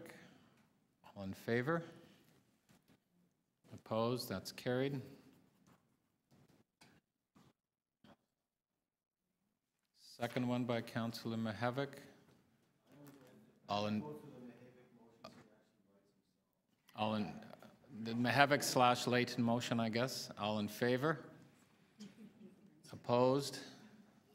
That loses. Next motion. Councillor Burnside's motion. All in favor? Opposed? That carries. I think we're almost done. Councillor Burnside's motion. Everybody see it there? Yeah, we already had it. Okay. We voted on it. Okay, I'm sorry. It's yours. Okay, my screen is not working here, so. The last one's yours. Okay, the last one is mine. Yeah. On behalf of Councillor Davis. I just want to put it up on the screen quickly. There we go. Okay, all in favor? Opposed? That's carried. Recommendations as amended. All in favor? Opposed? That carries. There we go. The water rate base is done. Thank you.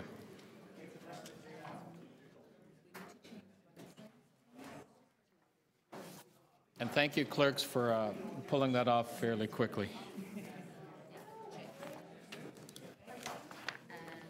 Okay, we will go now.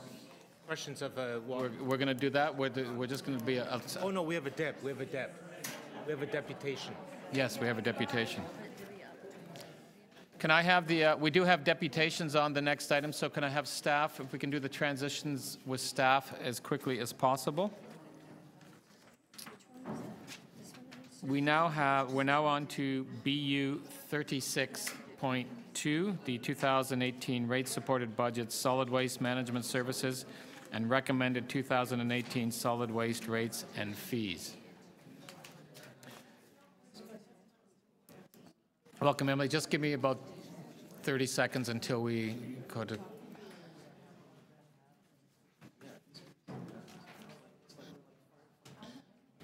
Okay, can I have staff just on my left, just we move the transition because we have deputations. Thank you. We have first deputant is Emily Alfred to speak. And again, can I please have staff and councillors quiet, please?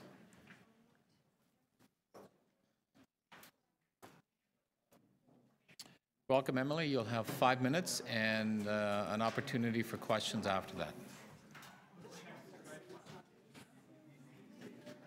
Okay, hold on.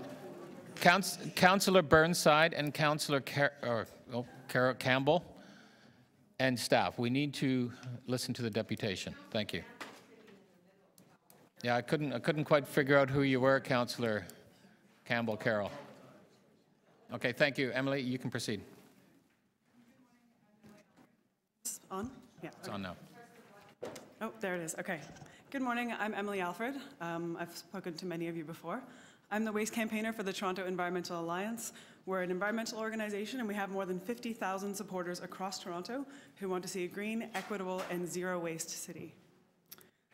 I can say it's interesting. I looked at my deputation from last year, and I have a lot of the same things to say, but I also have some good news. So I know last year I had been urging this budget committee and this council to look more at enforcement and to increase enforcement as a key part of education to increase waste diversion. And I'm really happy to see that solid waste staff have done a lot more on enforcement this year. I think they're doing a great job and doing really comprehensive rollout of education and enforcement for recycling, for residents in multi-res buildings and single-family homes. Really look forward to detailed reporting and evaluation of this to ensure that the techniques and the approach that they're using is effective, and I think this is a really good step forward for the city. Unfortunately though, there's a lot more to do. The 2018 budget sadly projects no increase in diversion for 2018, that will be at the same diversion rate of 53% and will be stuck at 54% in 2020. I don't have the chart, but it's on page 2 of your operating budget. If I had it printed out, I'd put it on the screen for you, but you can see that. It's at the bottom of page 2, the operating. It just shows a very sad lack of increase in waste diversion. And basically, at this rate, I don't believe we will meet our 70% target of diverting 70% of our waste by 2026. As many of you may remember, this 70% target was initially set for 2010. So this is 16 years behind our initial target of 70% diversion, and we're still, I don't think we'll make it at this rate. I believe that's because this budget does not make the immediate capital investments that are needed, and that the long-term waste strategy needs to move more quickly. In the capital budget, it's noted that the long-term waste strategy is being delayed. I think it would be important to understand what's being delayed, and importantly, the direction from council during the long-term waste strategy approval about outlining a plan and the results of focusing on organics first. I think that needs to be understood on how that could impact the long-term waste strategy progress. We believe that organics is the best and most important place to start, and I'll give you some facts. Organics is the largest category of waste. It makes up to one-third and up to 50% or more of household waste. It's generally higher for people who live in multi-res buildings. Getting organics out of the garbage can have the greatest impact on reducing greenhouse gas emissions, and Toronto's anaerobic digesters are being fitted for biogas capture right now. They will be creating renewable natural gas and a possible revenue stream as soon as next year. To get organics out of the garbage, we need to ensure that every resident in Toronto has access to green bins and that multi-residential properties have the right incentives and tools to manage organics at their buildings. So I know that the general manager of solid waste has mentioned that we need to level the playing field so customers from multi-res buildings don't just leave city service and have no organics or recycling requirements right now. That means a lot of residents in Toronto don't have access to green bins and don't have good recycling services. We think every resident should have equal access to organics. We also think that Toronto, most importantly, needs the capacity to process these materials. Process organics, sorry. Based on statistics from last year, Toronto collected 144,000 tons of organics in the green bin. That's up by 12,000 tons from the year before. The city only has enough capacity to process 130,000 tons. So right now, we don't have enough capacity to process the organics that are collected in the green bin. And that actually is a gross underestimation. Waste audits consistently show that 35% or more of what is going in Toronto's landfill in the garbage is actually organics that could have gone to the green bin. If we look at all the organics that people are putting in the garbage, that is another 190,000 tons of organics that we should be composting, not landfilling. This is more urgent now than ever.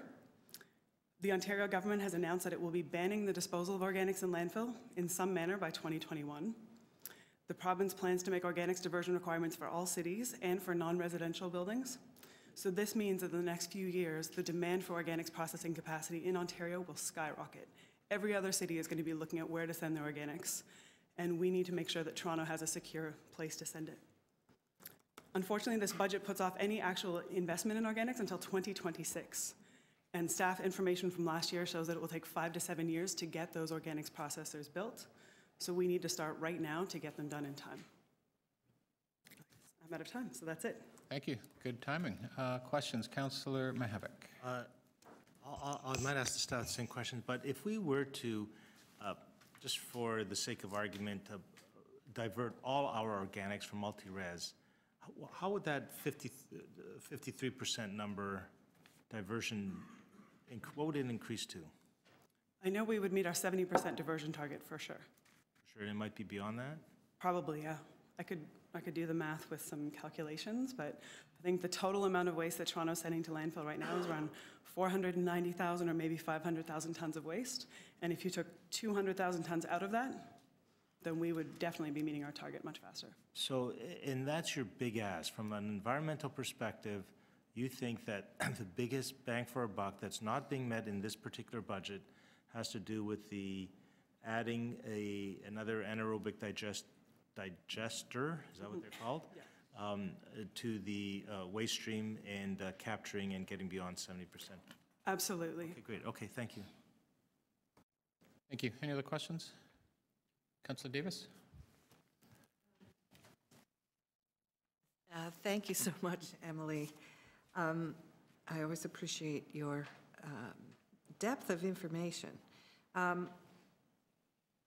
We worked very hard on developing a long-term waste strategy, and I thought that there was going to be some kind of an annual report. And you were on the advisory committee. Mm-hmm. I guess one, is that advisory committee still functioning or some form of it? And have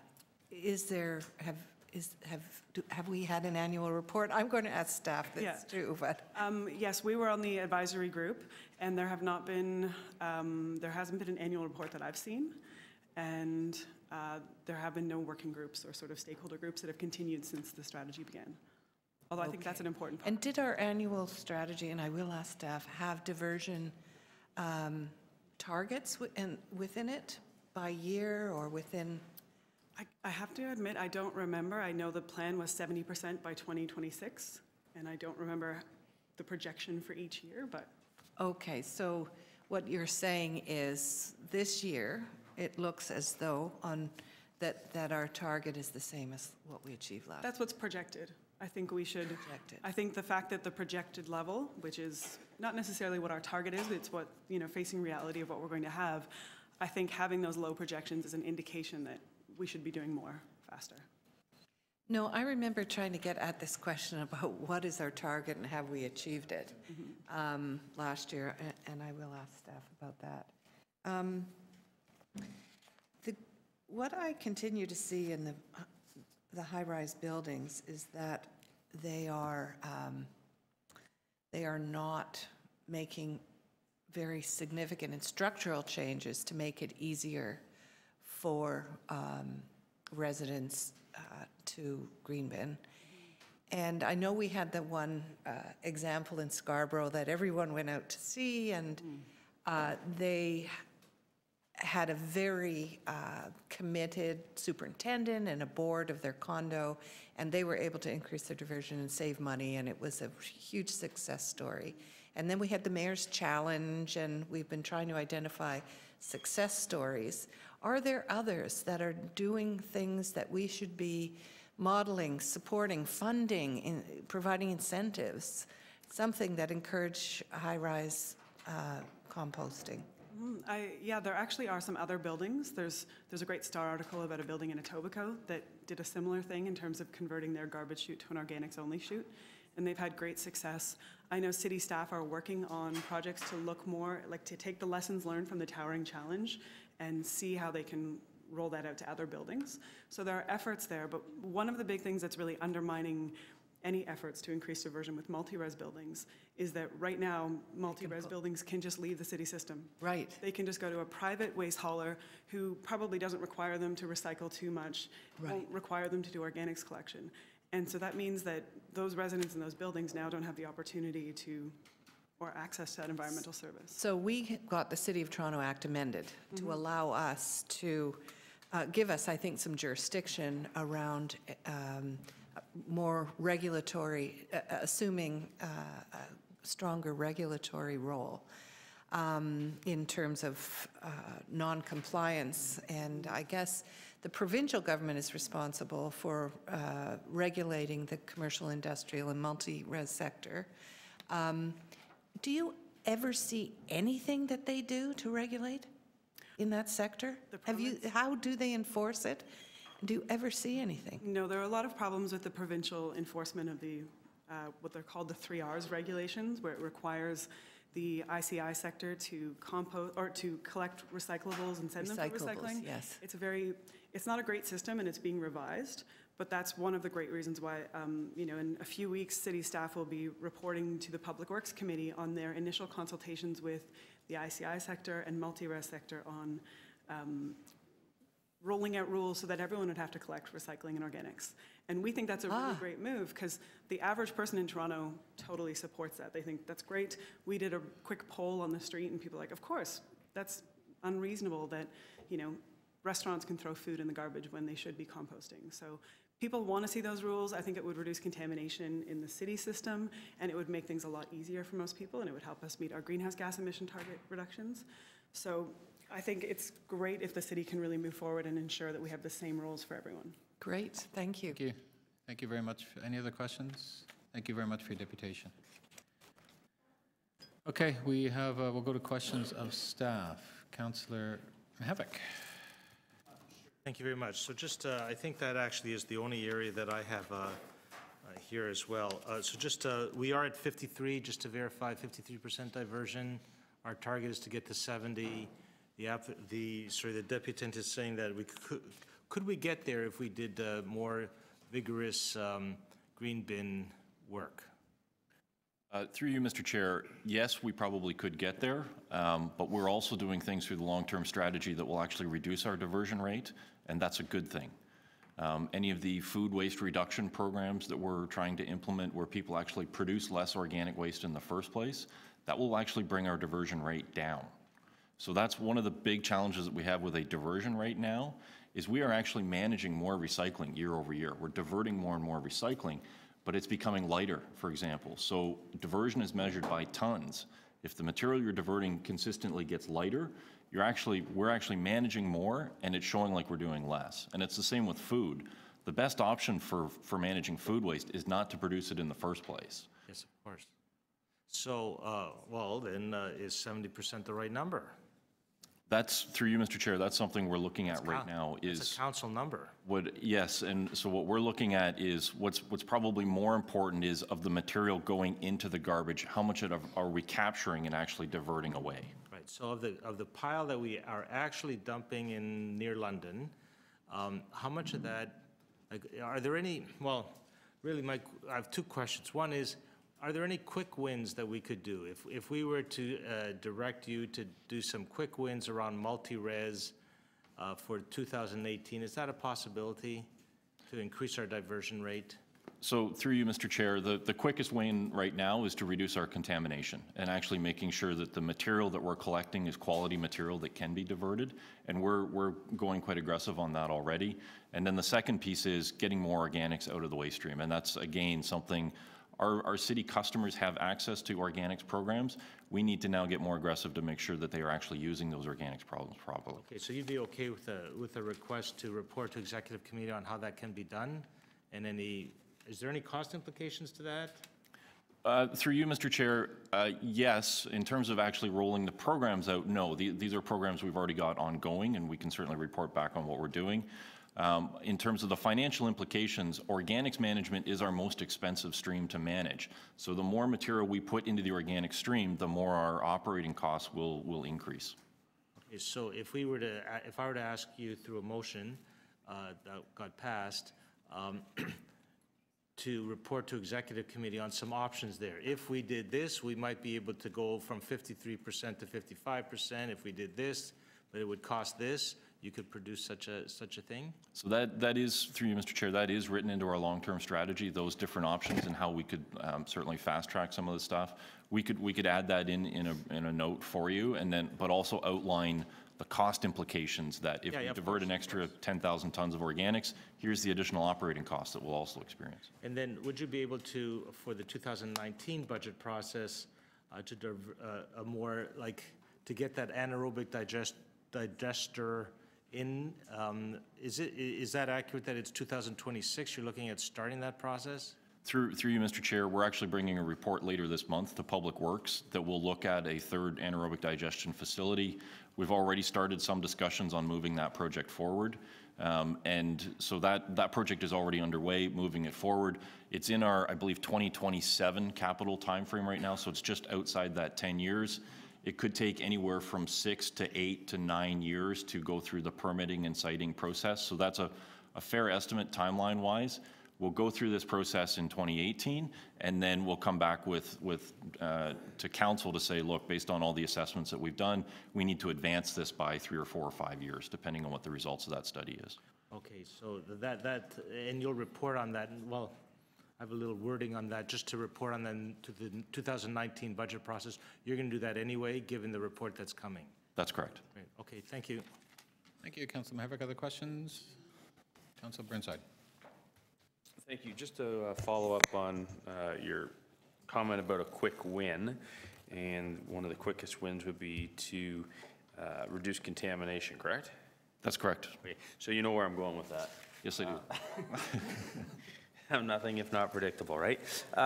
So it was unclear to me why in your toolbox of tricks, as it were, why charging people was not in that toolbox. So through you, Mr. Chair, on the single-family side, we haven't gone that route yet. What we have, we're taking basically a progressive approach where we first of all notify them and give them an opportunity to change. The second time, we will actually push the material back and refuse to collect it. And that's the stage that we're in right now, and we're actually seeing some pretty good results. We're seeing that bin being set out the next week with less material in it. We've still got to go through the entire city, but we want to give that program an opportunity to see how much success we can get with that before we then go back and implement an actual charge against the customer for doing that. So is there an actual charge, I guess my question is? We have not levied one yet, but we are working on what that number would be and how it would be applied through the. No, but is there something in the books where, you may not have levied anything, but is there something within the bylaws that, that you could if you got to that point, or does something have to be created? So there's two different options. There's an option within the bylaw that we've got today, which is an hourly cleanup fee, which we have applied in we worked with Councillor Peruzza up around York University, where there was just a terrible mess where some of the students were living, and we charged an hourly fee to go in and clean up the area. And that was allocated to each of the residences in the area that contributed to the problem. And that worked really well. So we worked with the councillor locally to do that, and we really were able to clean up the area.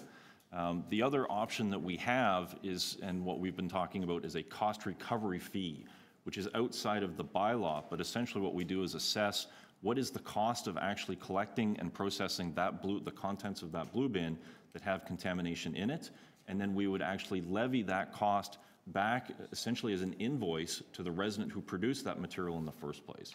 So we're looking at a number of different, and then obviously the third option is to write an actual fine into the bylaw and administer it as a bylaw. Right. So I guess I'm kind of struggling with the hesitation to get to that third one, given the history. I mean, I've only been here 3 years, but what I've seen the history of urban forestry, where they come out and they say, please, put your barrier back up, and then when they don't, then it's another warning. And like at some point, all these warnings are just, there needs to be a little bit of a hammer, in my opinion, and we see that with Toronto Building. In fact, we've seen them now adopt a strategy where they have said to council, we are actually have more tools now where we can just go out and charge, because people generally know that they're going to get a free pass the first time. Does this not just seem like, does it not make sense to actually have that ability right away? Through you, Mr. Chair, It makes sense to me to have the ability. What we're working on and why we're taking, one of the reasons why we're taking a progressive approach is what we don't want to have happen is if we get too aggressive on the contamination side on the recycling, is that what residents will do is say, I know that a Pepsi can and a Pepsi plastic water bottle or a plastic water bottle are recyclable. I'm going to throw those in the blue bin. I'm not quite sure about anything else, so I'm going to throw it all in the garbage. And that's what we don't want to have happen. So that's why we're taking a, it's quasi-enforcement action by pushing it back, but leading heavily still with education to make sure that what we want to see is the behavior change that's sustainable. And we believe that getting people to do it for the right reasons is much more sustainable than fining people occasionally for doing the wrong thing.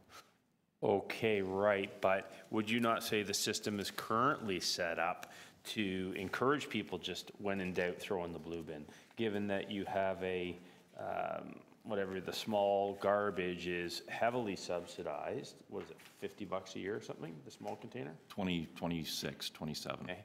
And then when you get to the large, it's like 350, 400, whatever that number is. So don't you think you're incentivizing people to actually, when in doubt, throw it into recycling?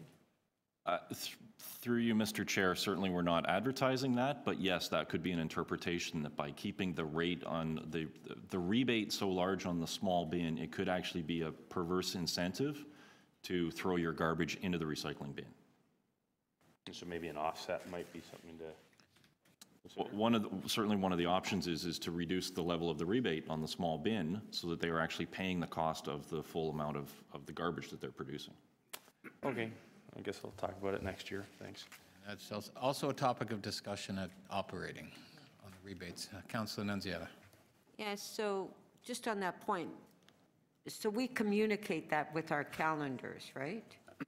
Through you, Mr. Chair, yes, For residents, so they know, people that are not sure what goes where, that we identify that, right? We do. We do it through the calendar, through social media, through newspaper, through television, through multiple different sources of media to do that. The other thing is that when we actually refuse a bin or we notify them, we leave actual sorting materials and guidance documents there for each resident so that they understand what they did wrong. Yeah. Now, as far as Councillor Burnside's question about some of the residents and that are not being charged and they continue, we did that walkabout, right? Okay, so what if they don't, we can't educate them? I mean, you can do what you want, they're tenants, they have absentee landlords most of the time. They don't care, they're just throwing everything in one bin and the city is picking it up. Do you not think we should be a little more aggressive in those areas? Through you, Mr. Chair, yes, I do. And the example that I gave about around the York University townhomes, that's exactly what we did. And what we stopped doing was dealing with the tenants, the students for the most part that were living in those homes, and we started dealing directly with the landlords so that the penalty was actually applied against the owner of the property or the landlord of the property to bring to their attention that this is an issue and essentially force them to have to deal with it. So you're going to do that in my area, right? That's what we're looking Okay. at, yes, Councillor. Now, if there's a charge, does that charge is that charge added on to their water bill? Through you, Mr. Chair, no, it would be a separate standalone charge. So why can't we just add it on to the water bill and never mind invoices? Because it's very hard to collect if you send them an invoice. Well, through you, Mr. Chair, those are some of the logistics we're working out right now. Yeah. What I don't want to see is applying a charge is a financial penalty, but it's also an education opportunity. And if you just tack it into the water bill, I don't want it to disappear. I want them to understand that this was levied for a particular reason. Okay, because I know that MLS does that if there's property that needs to, if they're given notices and they don't clean up, that we go in there and we just hire a contractor, go in there, clean it all up, and we charge them $3,000-4,000 onto their property tax. So through you, Mr. Chair, that's one of the things that we're looking at. And we've done that for years, is my understanding, right? That's one of the things we're looking at through you, Mr. Chair, is levy the charge, and if they don't pay it, then it gets rolled onto their property tax. Now, as far as the multi-res, so the newer buildings that are being built, high-rise, that they're designed and built that they have a separate recycling room and, right, so they can recycle, right? I mean, most of the all the new buildings that are being built are built that way. But the problem we have is these older buildings, right, that they don't have the facility, they don't have storage for bins, so they're not recycling because they don't have anywhere to encourage the tenants and that, and so they refuse to do it because they don't have the room for that. So what about those buildings? Like, how can we help those older buildings that cannot? Because they don't have the facility to do it. So through you, Mr. Chair, it's really a building by building basis, and that's why it takes so long, is we really have to go building by building. We'll work with the residents of the building, the superintendent, the property managers. Some of our best performing buildings are actually old single chute buildings. But they found different ways to either modify the chute with technology, to convert an existing room, a storage room that they have, maybe they allocate a portion of that now to different products. So there are ways to modify older buildings to be able to do this. We just, the challenge is going building by building. It just takes a lot of time to do that. Yeah, because I know the building I live in, they have a room, a recycling room, and people walk the recycling down. They have a little blue bin, and residents walk it down into the room, right? Right. Yeah, but they have the room to do that. Okay, thanks. Thank you. Any other questions? Just, I actually have a quick question. So, and the deputy brought it up, Mr. McKay, about our capacity to process organics. So what sort of, where are we when the organics and processing them? How much goes to the landfill? How do we, can you just give me some more specifics on the organics that we process? Right. So we manage roughly 140,000 tons of organics a year. We've got 2 anaerobic digestion facilities, the Disco Road facility that operates at 75,000 tons a year, and then the Dufferin organics processing facility, which is actually down for construction. It's being expanded up to 55,000 tons. Both those facilities will be fully operating at the end of next year. That's still, with 130,000 tons total, that still gives us about a 10,000 ton a year gap that we don't have for our own processing capacity, where we go to the marketplace. And right now, because Dufferin is down, we've got 3 different contracts with 3 different private sector operators to process that material. There is a shortage of organics processing capacity in Ontario right now, and as the delegate from T mentioned, the province is looking at an organics ban across the province. If they put something like that in place, it will drive demand for that capacity that already exists and may actually push us in a direction where we need to establish our own more quickly than what the current plan says. Okay, so is there a percentage of what organics are going to landfill, or do you have a number like that at this point? So, yeah, about 32% of the material that's going into landfill right now is still divertible organic material. It is. Yeah, 32%. 1/3. Wow, okay, thank you. Any other questions from councilors on this item? Okay, we'll go to speaking. Oh, yeah, did you want, sorry, outside councilors to speak? Yeah, I apologize. Councilor Davis. When will we get the report on the various options for sanctions? Oh, did you want to I ask didn't more? get a chance for questions. Yeah, you're right. Councilor Davis, I Did you apologize. do them after? We're doing questions, then we'll do speaking after that. She didn't have an opportunity to ask questions. Okay, go ahead. Sorry. When will you bring forward the report on options around sanctions? So through you, Mr. Chair, we're looking to bring forward a report in February that will provide a complete update on all the new provincial legislation coming out. And that, because that's all tied to what we were able to achieve through the City of Toronto Act amendments as well. So we're gonna package it up into one report so you can kind of see the full concept of what we're gonna do, what the province is proposing to do. Okay. So you've been in discussions with them about this? Through you, Mr. Chair, yes, there's ongoing consultations right now with the province through Stewardship Ontario on changes to the Blue Box program. No, I'm talking about us exercising our regulatory jurisdiction. Through you, Mr. Chair, yes, working with legal to get an understanding of, now that we have the act amended, In fact, what are our options? That report. I think I requested that report. For you to come back You may have, yes, Councilor. Yeah, probably. I think I've requested half your reports, at least. Okay, great. And you're including the sanctions, options, whatever. I want to ask about the rates for the BIAs. I'm struggling on the user fee chart to find what are the changes that will affect the BIAs and the yellow bag program.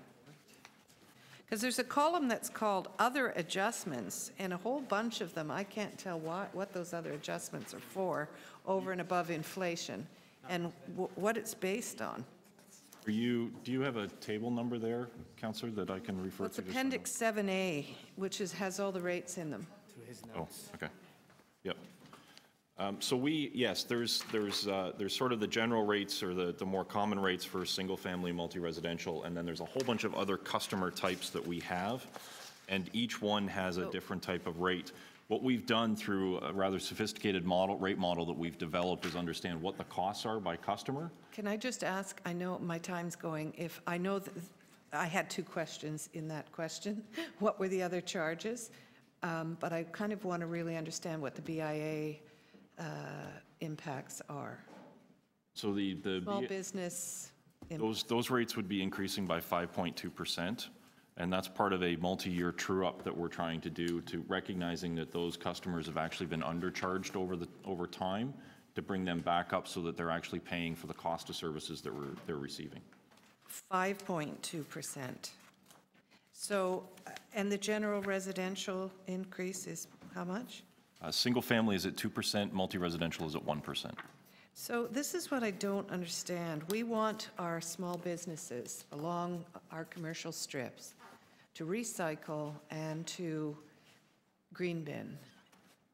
And we're going to increase them 5.2%. I know what's going to happen. They are going to leave the program too. So are there ways that we can, I'm just not really comfortable with 5.2% for them.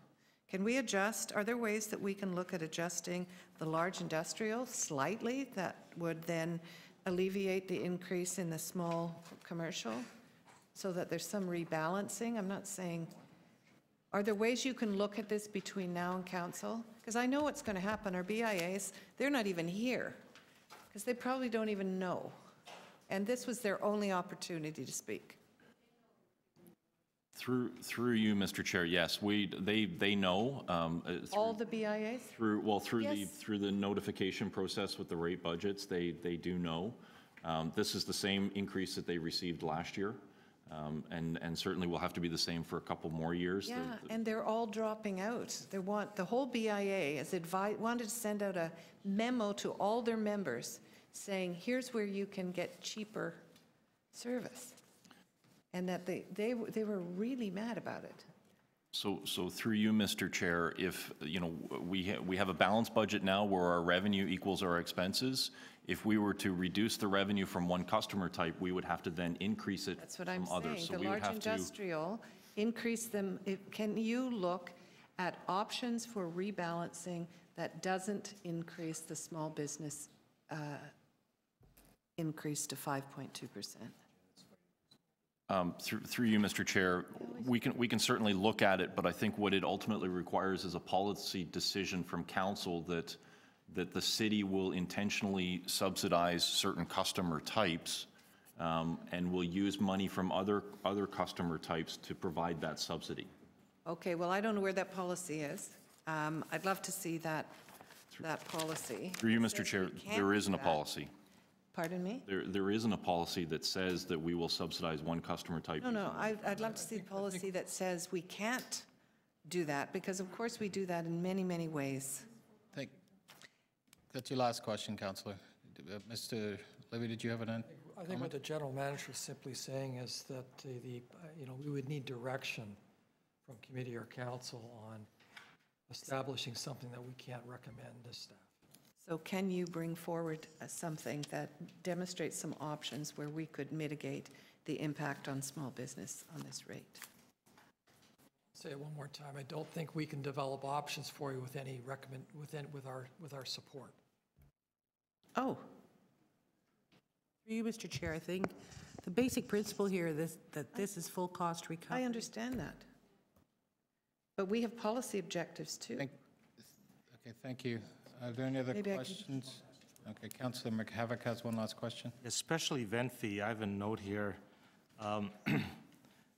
Especially event cleanup cost, that would bring in $900,000 that was in 2017 budget. Do you know what happened to that? Has that been applied? Through you, Mr. Chair, yes, it is in process, it's in place. It didn't net the $900,000 that we were anticipating, but it is in place, and we are receiving revenues now through that program. So it's not listed in the budget, but it's in there. It's certainly not in the presentation, but it's tucked away elsewhere. Through you, Mr. Chair, yes, the dollars are included in the budget, yes. Right, okay. Okay, thank you. Okay, I have another. Just one, on that point, I have a BIA that applied for a special event, and I advised them that they would have to pay that fee. And when they applied at the city says that that fee is not in place yet. So through you, Mr. So Chair. is it in place or not? Because I mean, It is in place. It depended on when they applied, because it did from approval through the council process for the 17 budget to actually getting the fee in place and being able to levy that fee and all the process around being able to do that. They may very well have already applied for the fee, and for anybody who had already applied and gotten their permit, we didn't retroactively charge them the fee. Oh, okay, because when I told them, they came back to me and says, you're wrong, and I said, well, I thought I was right, but I don't know, okay. I thought it happened, then I find out it didn't happen, okay. You were both right. Thank you, Councillor. Councillor Campbell. Thank you, through you, Mr. Chair. So I'm just going to follow up on Councillor Davis's questions. Are we losing a lot of curbside customers? Is there a lot of attrition because of the rising rates, and would we track that?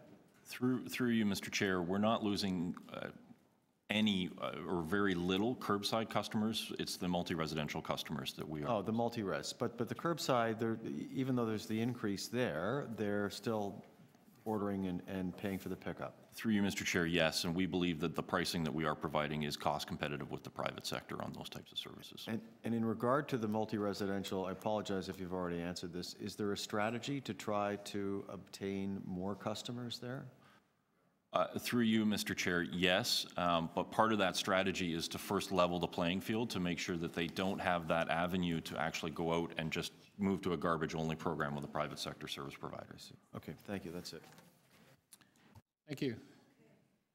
To speak, we'll actually have to go to outside councillors to speak. I wanted to ask one other question if I could. Oh, you had, oh, sorry, I just wanted to ask about. one other question. I just wanted to ask the annual report. When will we get the annual report on the long-term waste strategy? Through you, Mr. Chair, so we now have an executive's overall summary posted of the long-term strategy on the website. What we'll do on an annual basis now, once the year closes and all our numbers are in, we will now start providing an annual update on the status of implementation of the strategy. What we need is the actual data for tonnage, and when we do the auditing and accounting of all the tonnage flow, which is around sort of February, March timeframe. So that's when you can expect to see an annual report now on the status of the strategy. So we'll get one in 2018 March? Roughly around that time, yes. And I still am wondering why we would not continue to have, when we know that we're trying to change behavior and we need everyone involved in this big project. It's a social project that we need to have all of our stakeholder groups. We should have all the BIAs at a table. We should have educators. We should have all of our stakeholders at a table to continue to be working together at finding solutions. And why wouldn't we continue to have some kind of a citizen engagement committee, advisory group, to both monitor, keep on top of us, because we have to, I think they've got lots of expertise we don't have around the table, and they have lots of ideas, and why wouldn't we have some kind of an advisory group ongoing? Through you, Mr. Chair, we don't have a general advisory group that would advise on all activities, but we do set up individual topic-specific groups that we go out and consult with. We just set one up with the IC&I community. We're in the process of setting up a multi-residential advisory group right now to deal specifically with multi-residential issues. So we do it more on a customer or topic-specific basis. I could see breakout groups, subcommittees, and those special kinds of consultations. But why would you not continue to have one group as well?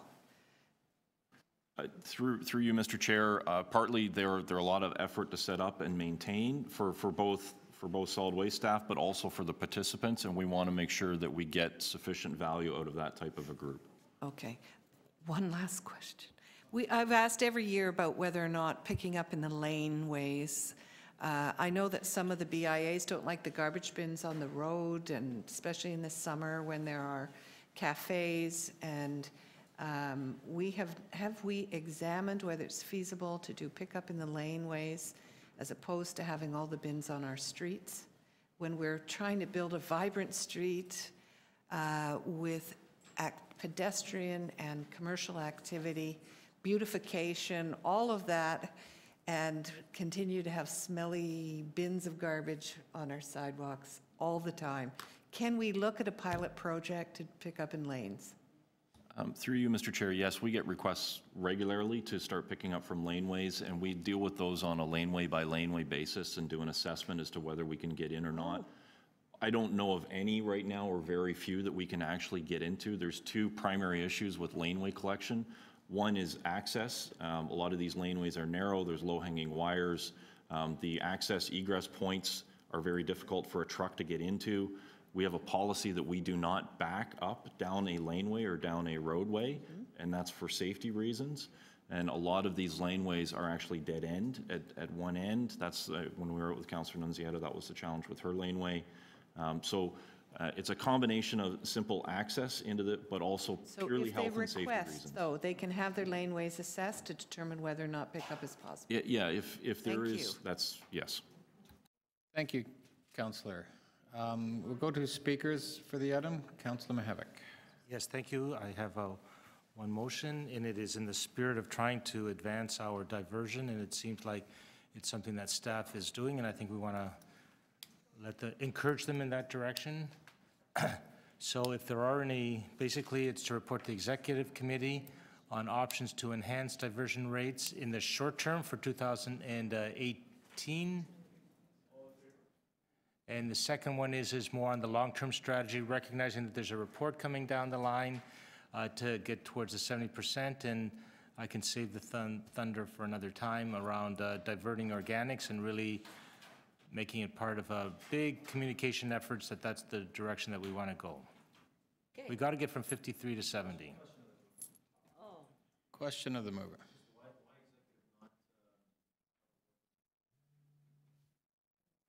It's part of the budget. This is the budget side of it, not the program. They are reporting on the anaerobic digester that they want to do in early 2018 is what the answer to my question to him was. So that part is going. So now on the budget side, we're asking him to report through the budget side on what that is going to cost and how to do that as quickly as possible. That's the second one. But the first one, it really needs sorry, I should have put in there on options in 2018, if you could add those words, to enhance diversion rates. Are there any, it's basically, number one is the quick wins. Are there any quick wins that we could get? Number two is more long-term. So if you could add those two words there, that would be helpful. Okay, I think we can do that. Yeah. Any other speakers to the item? Just quickly, I want to thank Jim and your team for the work you did, and I think it's sort of, from my perspective, other than the diversion, recycling, the contamination, that seems to be where the big impetus and conversation will be, and I'm sure it'll happen at executive and at council. But you said it in your summary when you came to us last week: no new fees, no changes to service levels, no new permanent FTEs requested, recommended rate below the rate of inflation, and your general waste reserve is sufficient for future capital needs. So that pretty much says it from my perspective, so I'll be supporting the recommendations. All in favor? Opposed? That's carried. Oh, sorry, you know what? I apologize. We have to do we forgot all about Council. So Council Mihevic's motion? Yeah. You want? Well, let's, all in favor of Councilor Mahavic's motion? All in favor? Opposed? That's carried. Item as amended. All in favor? Opposed? That's carried. Oh, Councillor, you know what? That I totally overlooked that.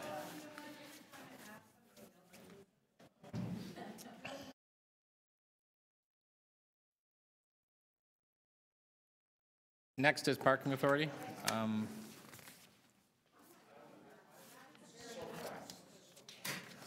So, 2018 rate-supported budgets, Toronto Parking Authority.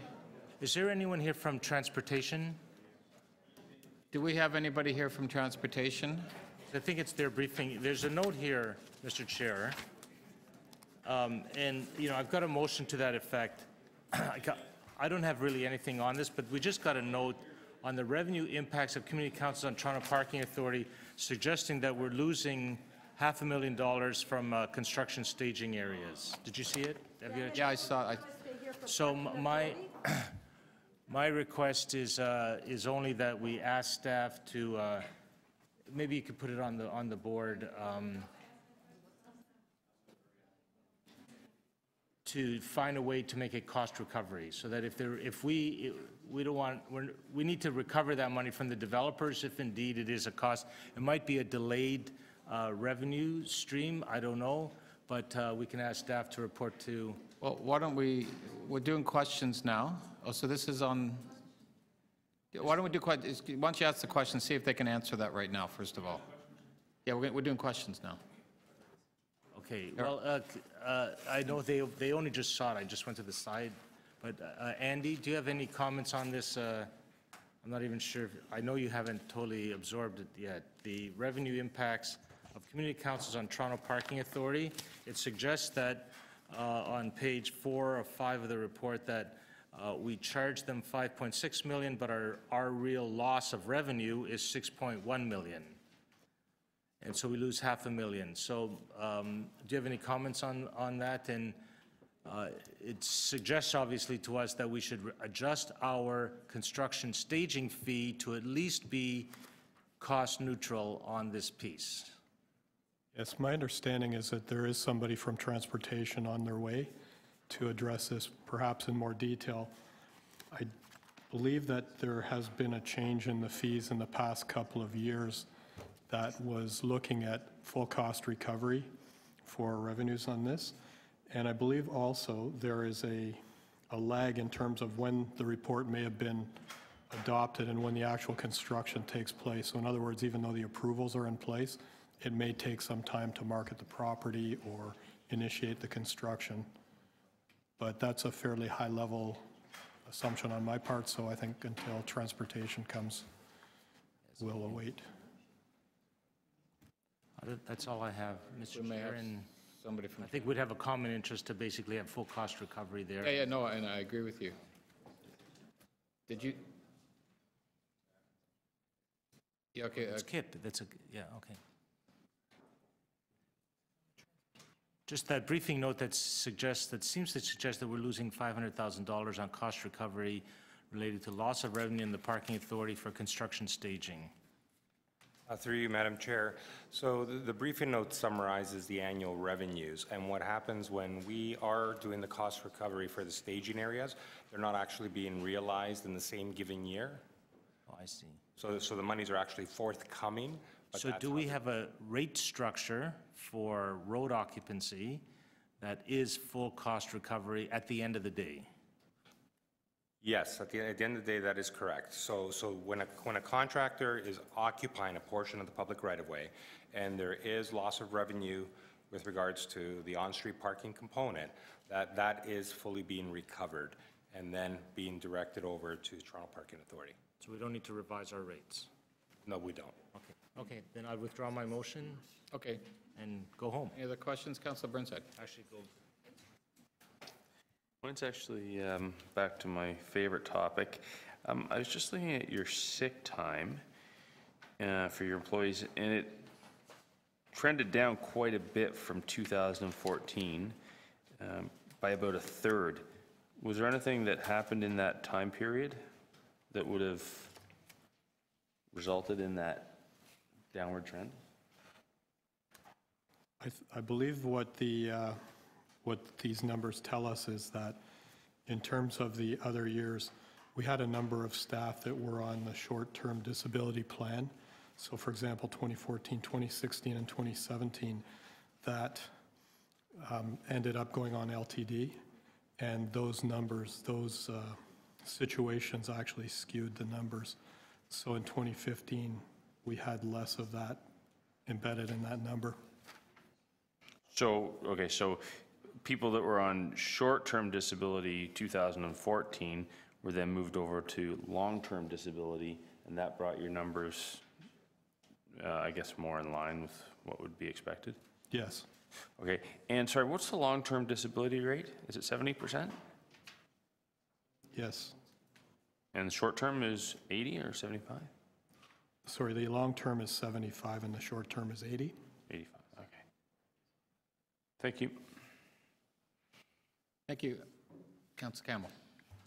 Quick question, and I haven't gone through these analyst notes, haven't had time to go in any detail, but I notice on in Appendix 2, on page 25 of the analyst notes, salaries and benefits are up 3.8% 2018 over 2017, which strikes me as higher than the norm for city operations. Can you comment on that?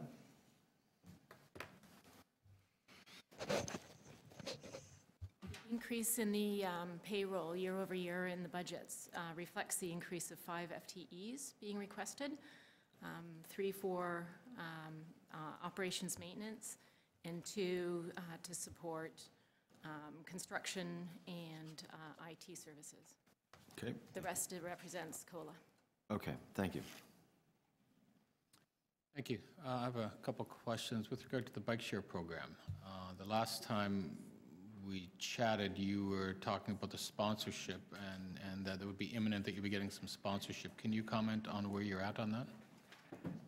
Yes, we still have not finalized a sponsorship, although our negotiations are ongoing with a major sponsor as well as 2 other potential minor sponsors. And when do you anticipate that you will have that negotiation finalized and those numbers as part of the budget? We would hope to have that in more certainty by year end.